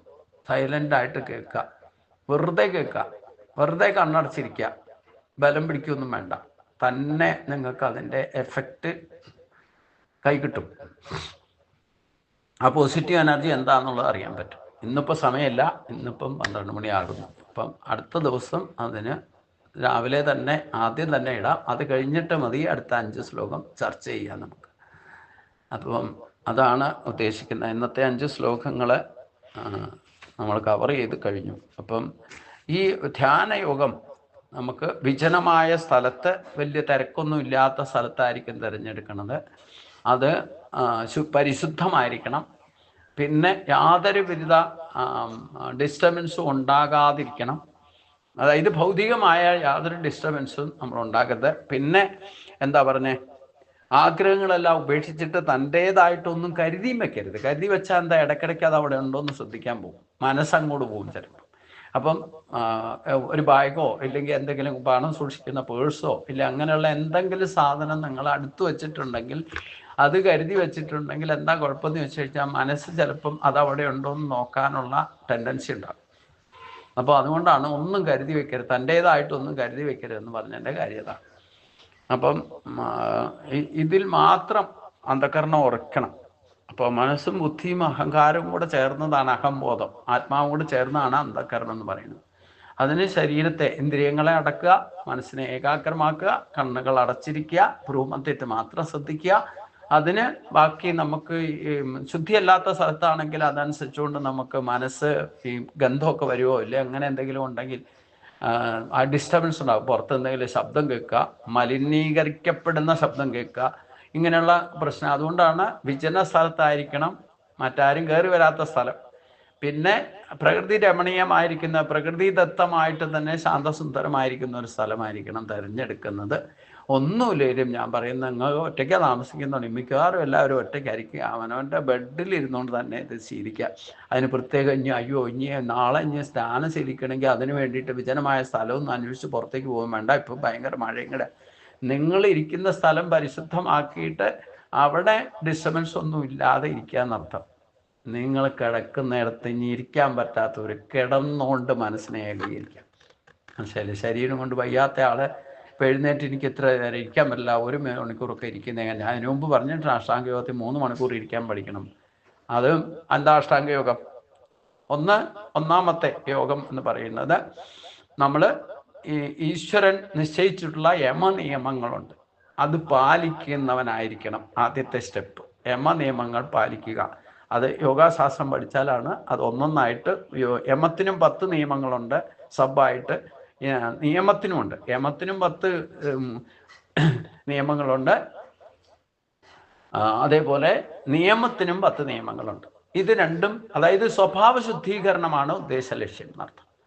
ആ സ്വഭാവ ശുദ്ധീകരണമാണ് ഈശ്വരനെ പ്രാപിക്കാൻ, ഈശ്വരിലേക്ക് എത്താനുള്ള ആദ്യത്തെ സ്റ്റെപ്പ്. അത് കഴിഞ്ഞാൽ ശരീരത്തിൻ്റെ പെർഫെക്ഷൻ വേണം. മനസ്സുകൊണ്ട് തയ്യാറാക്കുക, സ്വഭാവം കൊണ്ട് അതിന് ലക്ഷ്യം തീരുമാനിക്കുക, എന്നിട്ട് ശരീരത്തെ പെർഫെക്റ്റ് ആക്കണം. അതിന് ശരീരം ഏത് പ്രായത്തിലുണ്ടെങ്കിലും വേണ്ടില്ല, നമ്മുടെ ശരീരത്തിലെ എല്ലാ കർമ്മേന്ദ്രിയങ്ങളും പെർഫെക്റ്റ് ആയിട്ട് ഉപയോഗിക്കാനും ഡിസ്റ്റർബൻസ് യാതൊരു വിധത്തിലും ഉണ്ടാകാതിരിക്കണം. അതിനു വേണ്ടിയിട്ട് ദിവസവും യോഗാസനങ്ങളെ കൊണ്ടോ ഇല്ലെങ്കിൽ അവനവന് ചെയ്യാൻ പറ്റുന്ന വ്യായാമങ്ങളെ കൊണ്ട് ശരീരം ആയുരാരോഗ്യത്തോടെ നിങ്ങൾക്ക് ഇച്ഛയ്ക്കനുസരിച്ചുകൊണ്ട് ഇത് ഉപയോഗിക്കാൻ തക്കവണ്ണം തയ്യാറാക്കുക. അതിനാണ് യോഗാസനങ്ങൾ ചെയ്യാൻ പറ്റുന്നത് ചെയ്യുക. ഇല്ലെങ്കിൽ അതിന് ഉതകുന്ന ലൂസൺ എക്സസൈസ്, വ്യായാമങ്ങൾ ചെയ്യുക. ഒന്നുമില്ലെങ്കിലും കുറച്ച് നേരം നടക്കുക.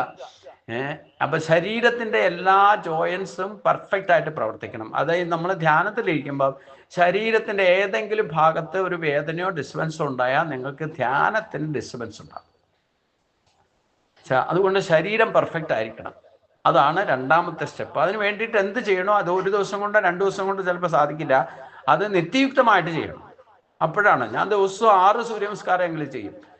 എനിക്ക് 8 മണിക്കൂർ, 3 മണിക്കൂറല്ല 8 മണിക്കൂർ ഇരിക്കാൻ ഒരു ബുദ്ധിമുട്ടില്ല.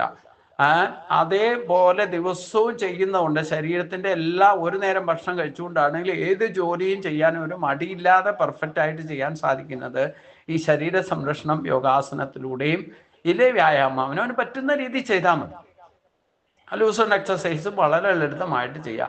എന്തായാലും ശരീരത്തിലെ കർമ്മേന്ദ്രിയങ്ങളൊക്കെ പെർഫെക്റ്റായിട്ട് ഉപയോഗിക്കാൻ നമുക്ക് സാധിക്കണം എന്നർത്ഥം. അതിന് യാതൊരു സ്വയം ബുദ്ധിമുട്ടാതെ ചെയ്യണം, മറ്റൊരാളെ അതിന് വേണ്ടിയിട്ട് ബുദ്ധിമുട്ടിക്കാതിരിക്കുകയും കൂടെ വേണം. എഴുന്നേക്കണമെങ്കിൽ ഒരാൾ കൈപിടിച്ചാലേ എഴുന്നേക്കാൻ പറ്റുള്ളൂ എന്ന് വെച്ച് കഴിഞ്ഞാൽ എങ്ങനെയാ? ഇരിക്കണം എന്നുണ്ടെങ്കിൽ കിടന്നിക്കുന്ന ആളുടെ എഴുന്നേറ്റിരിക്കണം എന്നുണ്ടെങ്കിൽ ഒരാൾ പിടിച്ചാലേ എഴുന്നേക്കാൻ പറ്റുള്ളെങ്കിൽ എങ്ങനെ പറ്റുക? അങ്ങനെയുള്ളവർക്ക് ഈ യോഗം പ്രാപ്യമല്ല. അപ്പൊ അതുകൊണ്ട് ശരീരത്തിന്റെ പെർഫെക്ഷൻ നിലനിർത്തണം, ആരോഗ്യത്തോടെ ഇരിക്കണം. അതിന് വേണ്ടിയിട്ട് ശരീരമാധ്യം ഖലു ധർമ്മസാധനം. നമുക്ക് എന്ത് ചെയ്യണമെങ്കിൽ ഈ ധ്യാനം ശീലിക്കണോ, ഈശ്വരപ്രാപ്തിയോ, നമുക്ക് ഇഷ്ടമുള്ളത് ഭൗതിക കാര്യങ്ങൾ ചെയ്യണമെങ്കിൽ പോലും ശരീരം ആരോഗ്യമുള്ളതായിരിക്കണ്ടേ. മുമ്പിൽ കൊണ്ടിരിക്കുന്ന ഭക്ഷണം ആരെ ആശ്രയിക്കാതെ എടുത്ത് കഴിക്കാൻ സാധിക്കണ്ടേ.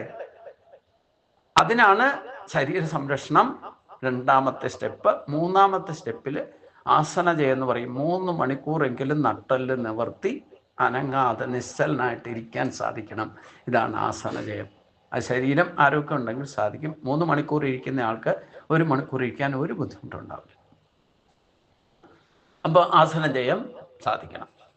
പിന്നെ മൂന്നാമത്തെ സ്റ്റെപ്പാണ് ആസനജയം. 4മത്തത് പ്രാണായാമം, ശ്വാസഗതിയുടെ നിയന്ത്രണമാണ്. നമ്മൾ ഒരു നിമിഷം പോലും ജനിച്ചാൽ ആദ്യ ശ്വാസം എടുത്തതും അവസാനത്തെ ശ്വാസം വിടുന്നവരെ നിരന്തരം അനസ്യൂതം ഊണിലും ഉറക്കത്തിലും നടക്കുന്ന ഒരേ ഒരു പ്രക്രിയയാണ് ശ്വാസഗതി. അതുകൊണ്ട് ആ ശ്വാസഗതിയെ നമ്മൾ നിയന്ത്രിക്കാൻ പഠിച്ചാലേ മനസ്സിനെ നിയന്ത്രിക്കാൻ സാധിക്കൂ. മനസ്സിനെ നിയന്ത്രിക്കാൻ സാധിച്ചാലേ ലോകത്തെ നിയന്ത്രിക്കാൻ സാധിക്കും. എന്ന് വെച്ചാൽ നമ്മുടേതായ ലോകത്തെ നമുക്ക് നിയന്ത്രിക്കാൻ സാധിക്കും. എന്ന് വെച്ചിട്ട് അമേരിക്കൻ പ്രസിഡന്റ് ആകുവാനൊന്നും പോകുക എന്ന അർത്ഥമാക്കണ്ട. ലോകത്തെ നിയന്ത്രിക്കാന്ന് പറഞ്ഞാൽ നമ്മുടേതായ ലോകത്തെ നമുക്ക് നിയന്ത്രിക്കാൻ സാധിക്കണം. നമുക്കുണ്ടല്ലോ ഒരു ലോകം, ആ ലോകത്തെ നിയന്ത്രിക്കാൻ. നമ്മൾ വസിക്കുന്ന ലോകം, നമ്മൾ ഇടപെടുന്ന ലോകം, നമ്മൾ ചിന്തിക്കുന്ന ലോകം, നമ്മൾ കാണുന്ന ലോകം, നമ്മൾ കേൾക്കുന്ന ലോകം, നമ്മുടേതായ ഒരു ലോകമുണ്ട്. ആ ലോകത്തെ നമ്മുടെ നിയന്ത്രണത്തിലാക്കണം. അതിന് ശ്വാസത്തെ നിയന്ത്രിച്ചാലേ മനസ്സിനെ നിയന്ത്രിക്കാൻ സാധിക്കൂ. മനസ്സിനെ നിയന്ത്രിക്കാൻ സാധിക്കുന്ന ആൾക്ക് നമ്മുടേതായ ലോകത്തെ നിയന്ത്രിക്കാൻ സാധിക്കൂ. നമ്മൾ സാധാരണഗതി ശ്വാസം എടുക്കുന്നത് കൊണ്ട് ധൃതി എത്ര പ്രാവശ്യം ശ്വാസം എടുക്കുന്നതെന്ന് ചോദിച്ചാൽ പോലും ആർക്കും അറിയില്ല കണക്ക്.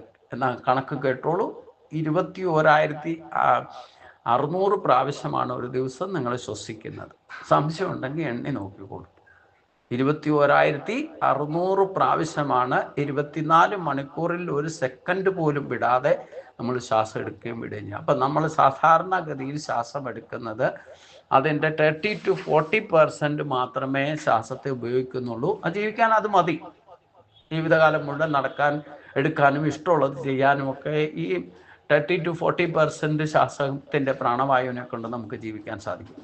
പക്ഷേ ഈ പ്രാണായാമം ശീലിച്ചാൽ അതിൽ നിന്ന് 40 to 50 to 60% വരെ അച്ചീവ്മെൻ്റ് ഉണ്ടാകും. 40ൽ നിന്ന് കടന്നിട്ട് 50 to 60% നിങ്ങൾ ഒരു ഓക്സിജൻ ബ്യൂട്ടി പാർലയിൽ പോയിട്ട്, ഇപ്പോൾ ഓക്സിജൻ മെട്രോ സിറ്റികളിലെല്ലാം ഓക്സിജൻ പാർലേഴ്സ് തുടങ്ങിയിട്ടുണ്ട്. അവിടെ പോയിട്ട് ശുദ്ധമായ ഓക്സിജൻ നേരിട്ട് ശ്വസിക്കാൻ കിട്ടും. അപ്പം അതിന് ഒരു ഫീസുണ്ട്, ബ്യൂട്ടി പാർലറിൽ പോകുന്ന പോലെ. അങ്ങനെ ശ്വസിച്ചിട്ട് ഇറങ്ങുമ്പം പ്രത്യേക ഒരു ഉന്മേഷം, ശരീരത്തിന് ഒരു എനർജി ലെവലൊക്കെ വ്യത്യാസം വരും. ഇത് നിങ്ങൾ ദിവസവും ഈ പ്രാണായാമം ശീലിച്ചാൽ മതി. നിങ്ങൾ 50 to 60% അച്ചീവ്മെൻ്റ് ഉണ്ടാക്കാൻ സാധിക്കും. നിങ്ങളുടെ പ്രാണൻ്റെ ശക്തിയുടെ അച്ചീവ്മെൻ്റ് ഉണ്ടാകും. അപ്പോൾ അത് നിസ്സാരമായിട്ട് സാധിക്കും. എങ്ങനെയാ?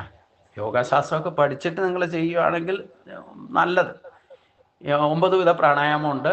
അതിൽ ഏറ്റവും പ്രധാനപ്പെട്ടതാണ് നാഡീശുദ്ധി പ്രാണായാമം. അതിൻ്റെ വിധി എന്ന് പറയുന്നത് എടുക്കുന്നതിൻ്റെ ഇരട്ടി സമയം കൊണ്ട് നിശ്വാസവായനെ പുറത്തേക്കുക. 5 എണ്ണിക്കൊണ്ട് ശ്വാസം എടുത്താൽ 10 എണ്ണിക്കൊണ്ട് വിടണം. 10 എണ്ണിക്കൊണ്ട് എടുത്താൽ 20 എണ്ണിക്കൊണ്ട് നിശ്വാസവായനെ കൺട്രോൾ ചെയ്ത് വിടണം എന്നർത്ഥം. ഇത് നടക്കാൻ ഏറ്റവും എളുപ്പം എന്താ? നട്ടല് നിവർത്തിയിരുന്നിട്ട് എത്ര അക്ഷരമുള്ള മന്ത്രങ്ങൾ ജപിച്ചാൽ മതി. ഒരു ശ്വാസം എടുത്തിട്ട് രാമ എന്ന് ഉച്ചരിച്ചാൽ ഇരട്ടിയായിട്ടാണ് നിങ്ങൾ നിശ്വാസവായനെ വിടുക. അപ്പം നാമം ജപിക്കാൻ പറഞ്ഞതിൻ്റെ ഏറ്റവും വലിയ നാഡീശുദ്ധി പ്രാണായാമമാണ്. സ്വയം കേൾക്കാവുന്ന ശബ്ദത്തിൽ നാമം ജപിച്ചാലുണ്ടാകുക. എത്ര അക്ഷരമുള്ള നാമം ജപിക്കുന്നോ അത്രയും ഇരട്ടിയായിട്ട് നിങ്ങൾ നിശ്വാസവായനെ കൺട്രോൾ ചെയ്ത് വിടും. അപ്പം ആ പ്രാണായാമം എന്ന് പറയുന്നത് 4മത്തെ സ്റ്റെപ്പിൽ ചെയ്യുക. അതിന് സഹസ്രനാമം ജപിച്ചാൽ മതി, പ്രാണായാമം നടക്കുക. നാരായണീയം പാലിച്ചോളൂ.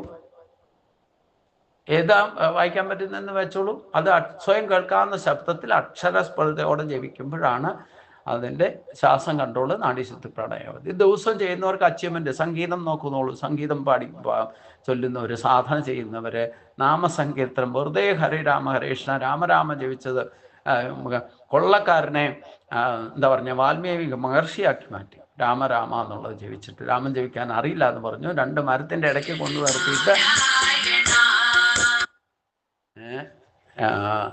2 മരത്തിൻ്റെ ഇടയ്ക്ക് കൊണ്ട് നിർത്തിയിട്ട് ആ മരം ഈ മരം എന്ന് പറയാൻ പറഞ്ഞുള്ളൂ അല്ലേ. എന്തായി? ആളെന്തായി മാറി? വാൽമീകി മഹർഷിയായിട്ട് മാറി. ഞാൻ ഇത്ര അച്ചീവ്മെൻ്റ് ഉണ്ടാക്കിയത് എന്താ? വേറൊന്നുമല്ല, ഞാനൊരു പൂജകനല്ല, പൂജയിട്ട് ശാസ്ത്രവിധി പ്രകാരം പഠിച്ചിട്ടുമില്ല. പക്ഷേ 22 വർഷമായിട്ട് നാമസങ്കീർത്തനം വെച്ച് സർവഭാവ പ്രണാശനം അത് വിട്ടിട്ട് ഒരു ദിവസം എൻ്റെ കടന്നു പോയിട്ടില്ല. അത് സ്വയം കേൾക്കാവുന്ന ശബ്ദത്തിൽ നോട്ടിട്ട്, ഗായത്രി നോട്ടിട്ട്, പഞ്ചാക്ഷരി നോട്ടിട്ട്, അക്ഷാക്ഷരി, അതുകൂടാതെ സഹസ്രനാമം, ഈ 3 അധ്യായം ദിവസവും വായിക്കാൻ ഞാനിപ്പോൾ 22 വർഷമായിട്ട് ചെയ്യണതാ. എനിക്കിവിടെ ഒന്നും ഒരു പുതുമയില്ല. ഒരു വർഷത്തെ യജ്ഞം നടത്തുന്നുള്ളൂ. അതൊക്കെ കേൾക്കാവുന്ന വിധത്തിലാണ്. ഇപ്പം ഇത് 21 ദിവസത്തെ സപ്താഹം ഇപ്പം നടക്കണേ. ഈ ഗീത എത്ര പ്രാവശ്യം വായിച്ചിട്ടുണ്ടോ അത്രയും മുഴുവൻ കേട്ടിട്ടുള്ളത് ആരാ? പാരായണം ചെയ്തതും കേട്ടതും മുഴുവൻ നിങ്ങൾ തന്നെ ഇടയ്ക്ക് സ്ലിപ്പായിട്ട് പോയിട്ടുണ്ടാവും. ഏറ്റവും വലിയ അച്ചീവ്മെൻ്റാണ് പ്രാണായാമം, നാഡീശുദ്ധി പ്രാണായാമം നടക്കണേ. അതിൻ്റെ അച്ചീവ്മെൻ്റാണ് എനിക്കിത് ഈ പൂർവ്വജന്മത്തിലെ കഥകൾ പോലും പറയാൻ സാധിക്കുന്നത്. അല്ലാതെ ഞാൻ ഈ ജന്മത്തിൽ ഒരു അച്ചീവ്മെൻറ്റും ഉണ്ട്, ഒരു സർട്ടിഫിക്കറ്റ് നേടിയിട്ടില്ല, ഒരു ഡിഗ്രിയും പാസ്സായാലും ഒരു PhD എടുത്തിട്ടില്ല ഇതിൽ. പിന്നെ അടുത്തതാണ് അടുത്ത സ്റ്റെപ്പ്, 5ാമത്തെ സ്റ്റെപ്പ് പ്രത്യാഹാരം. പ്രത്യാഹാരം എന്ന് പറഞ്ഞാൽ കണ്ണുകളെ കാഴ്ചകളിൽ നിന്നും, ചെവിയെ കേൾവികളിൽ നിന്നും, മൂക്കിനെ ഗന്ധത്തിൽ നിന്നും, നാക്കിനെ സ്വാദിൽ നിന്നും, ത്വക്കിനെ സ്പർശനത്തിൽ നിന്നും പിൻവലിക്കണം. അതാണ് പ്രത്യാഹാരം എന്ന് പറയുന്നത്. അതായത് ഇന്ദ്രിയ നിയന്ത്രണം. യഥാ സംഹരതേ ചായം കുർമോങ്കാനിവ സർവശഃ ഇന്ദ്രിയാണ് ഇന്ദ്രിയാർത്ഥ്യപേതസ്യ പ്രജ്ഞാ പ്രതിഷ്ഠിതം. എൻ്റെ അജിന്ദ്രിയങ്ങളെ അപകടഘട്ടത്തിൽ അകത്തേക്ക് വലിക്കുന്ന പോലെ നീ നിന്റെ ഇന്ദ്രിയങ്ങളെ പിൻവലിക്കൂ, നിയന്ത്രിക്കൂ. നിയന്ത്രിക്കുക എന്ന് പറഞ്ഞാൽ അതിനൊന്നും നിരോധിക്കുക എന്നല്ല അർത്ഥം. വേണ്ടത് വേണ്ട സമയത്ത് വേണ്ടതുപോലെ ഉപയോഗിക്കാൻ സാധിക്കും. അതിനാണ് നിയന്ത്രിക്കുക എന്ന് പറയുന്നത്. അതാണ് പ്രത്യാഹാരം. എന്തിനാ ആഹാരം എന്ന് പറയാൻ കാരണം? ഇന്ദ്രിയങ്ങളെ നിയന്ത്രിക്കാൻ ഏറ്റവും വലിയ ഷോർട്ട് കട്ടാണ് നിങ്ങൾ ആഹാരത്തിൽ നിയന്ത്രണം കൊണ്ടുവരും. നമ്മൾ കരച്ചിൽ തുടങ്ങിയത് ആഹാരത്തിന് വേണ്ടിയിട്ട്, പിന്നെ ജീവിതകാലം മുഴുവൻ നെട്ടോട്ടോടി കരഞ്ഞുകൊണ്ട് നടക്കുന്ന ആഹാരത്തിന് വേണ്ടിയിട്ടാണ്. ആഹാരത്തിനുള്ള ഭ്രമം വിട്ടാൽ നിങ്ങളുടെ ഇന്ദ്രിയങ്ങളൊക്കെ അടങ്ങാൻ തുടങ്ങും. എൻ്റെ ഏറ്റവും വലിയ അച്ചീവ്മെൻ്റ് ഒരു രഹസ്യം ഇതാണ്. തുടക്കത്തിലൊക്കെ എല്ലാവരും എന്നെ ഭ്രമിച്ചു, ആഹാരം കഴിക്കാതെ എങ്ങനെയാണ് ജീവിക്കണേ. ഇപ്പോൾ വൈശാഖ ഇന്നലെ അവസാനിച്ചു. ഒറ്റ നേരം ഭക്ഷണം കഴിച്ചുകൊണ്ട് 28 ദിവസം കഴിച്ചു. 28 നേരെ ആഹാരം കഴിച്ചിട്ടുള്ളൂ. പകുതി വേറെ കഴിച്ചിട്ടുള്ളൂ. നേദിച്ച ചോറ് മാത്രമേ കഴിച്ചിട്ടുള്ളൂ. ഞാൻ എന്ത് പണിയെടുക്കണമെങ്കിൽ ഈ പ്രായത്തിൽ പണിയെടുത്തിട്ടുമുണ്ട്. ഇന്നലെ തേക്കിൻ്റെ ഒരു കഷ്ണം പൊട്ടി വീണിട്ട് അത് മുഴുവൻ വെട്ടി വലിച്ചു മാറ്റിയിട്ടത് ഞാൻ തന്നെയാണ്. എൻ്റെ കേമത്തെ ഞാൻ പറയല്ല, ചെയ്യാൻ സാധിക്കും ഈ പ്രായത്തിൽ.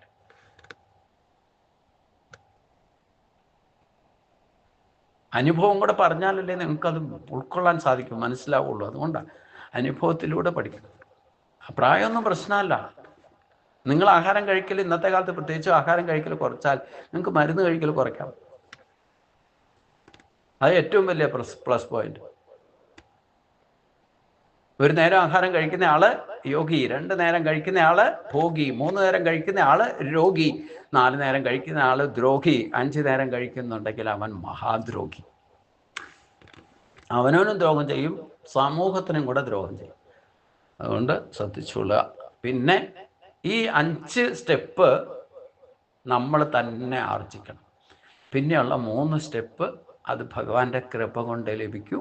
അത് നമ്മൾ ധാരണ, ധ്യാനം, സമാധി, ഈ 3 സ്റ്റെപ്പ് ഭഗവാന്റെ കൃപ കൊണ്ടേ ലഭിക്കൂ എന്ന് മനസ്സിലാക്കിക്കൊള്ളുക. പക്ഷേ അനുഷ്ഠാനങ്ങളിൽ ഈ 5 കാര്യങ്ങൾ നമ്മൾ ചെയ്താൽ മറ്റത് ഓട്ടോമാറ്റിക്കായിട്ട് ഭഗവാൻ നമുക്ക് നൽകും. ധാരണയാണ് ഈ നമുക്ക് ഭഗവാൻ ശരീരത്തിലിരിക്കുന്ന എവിടെയാണെന്ന് ഭഗവാൻ പറഞ്ഞു തന്നിട്ടുണ്ട്. ആജ്ഞാചക്രത്തിൽ സ്ഥിതം ചെയ്തുകൊണ്ട്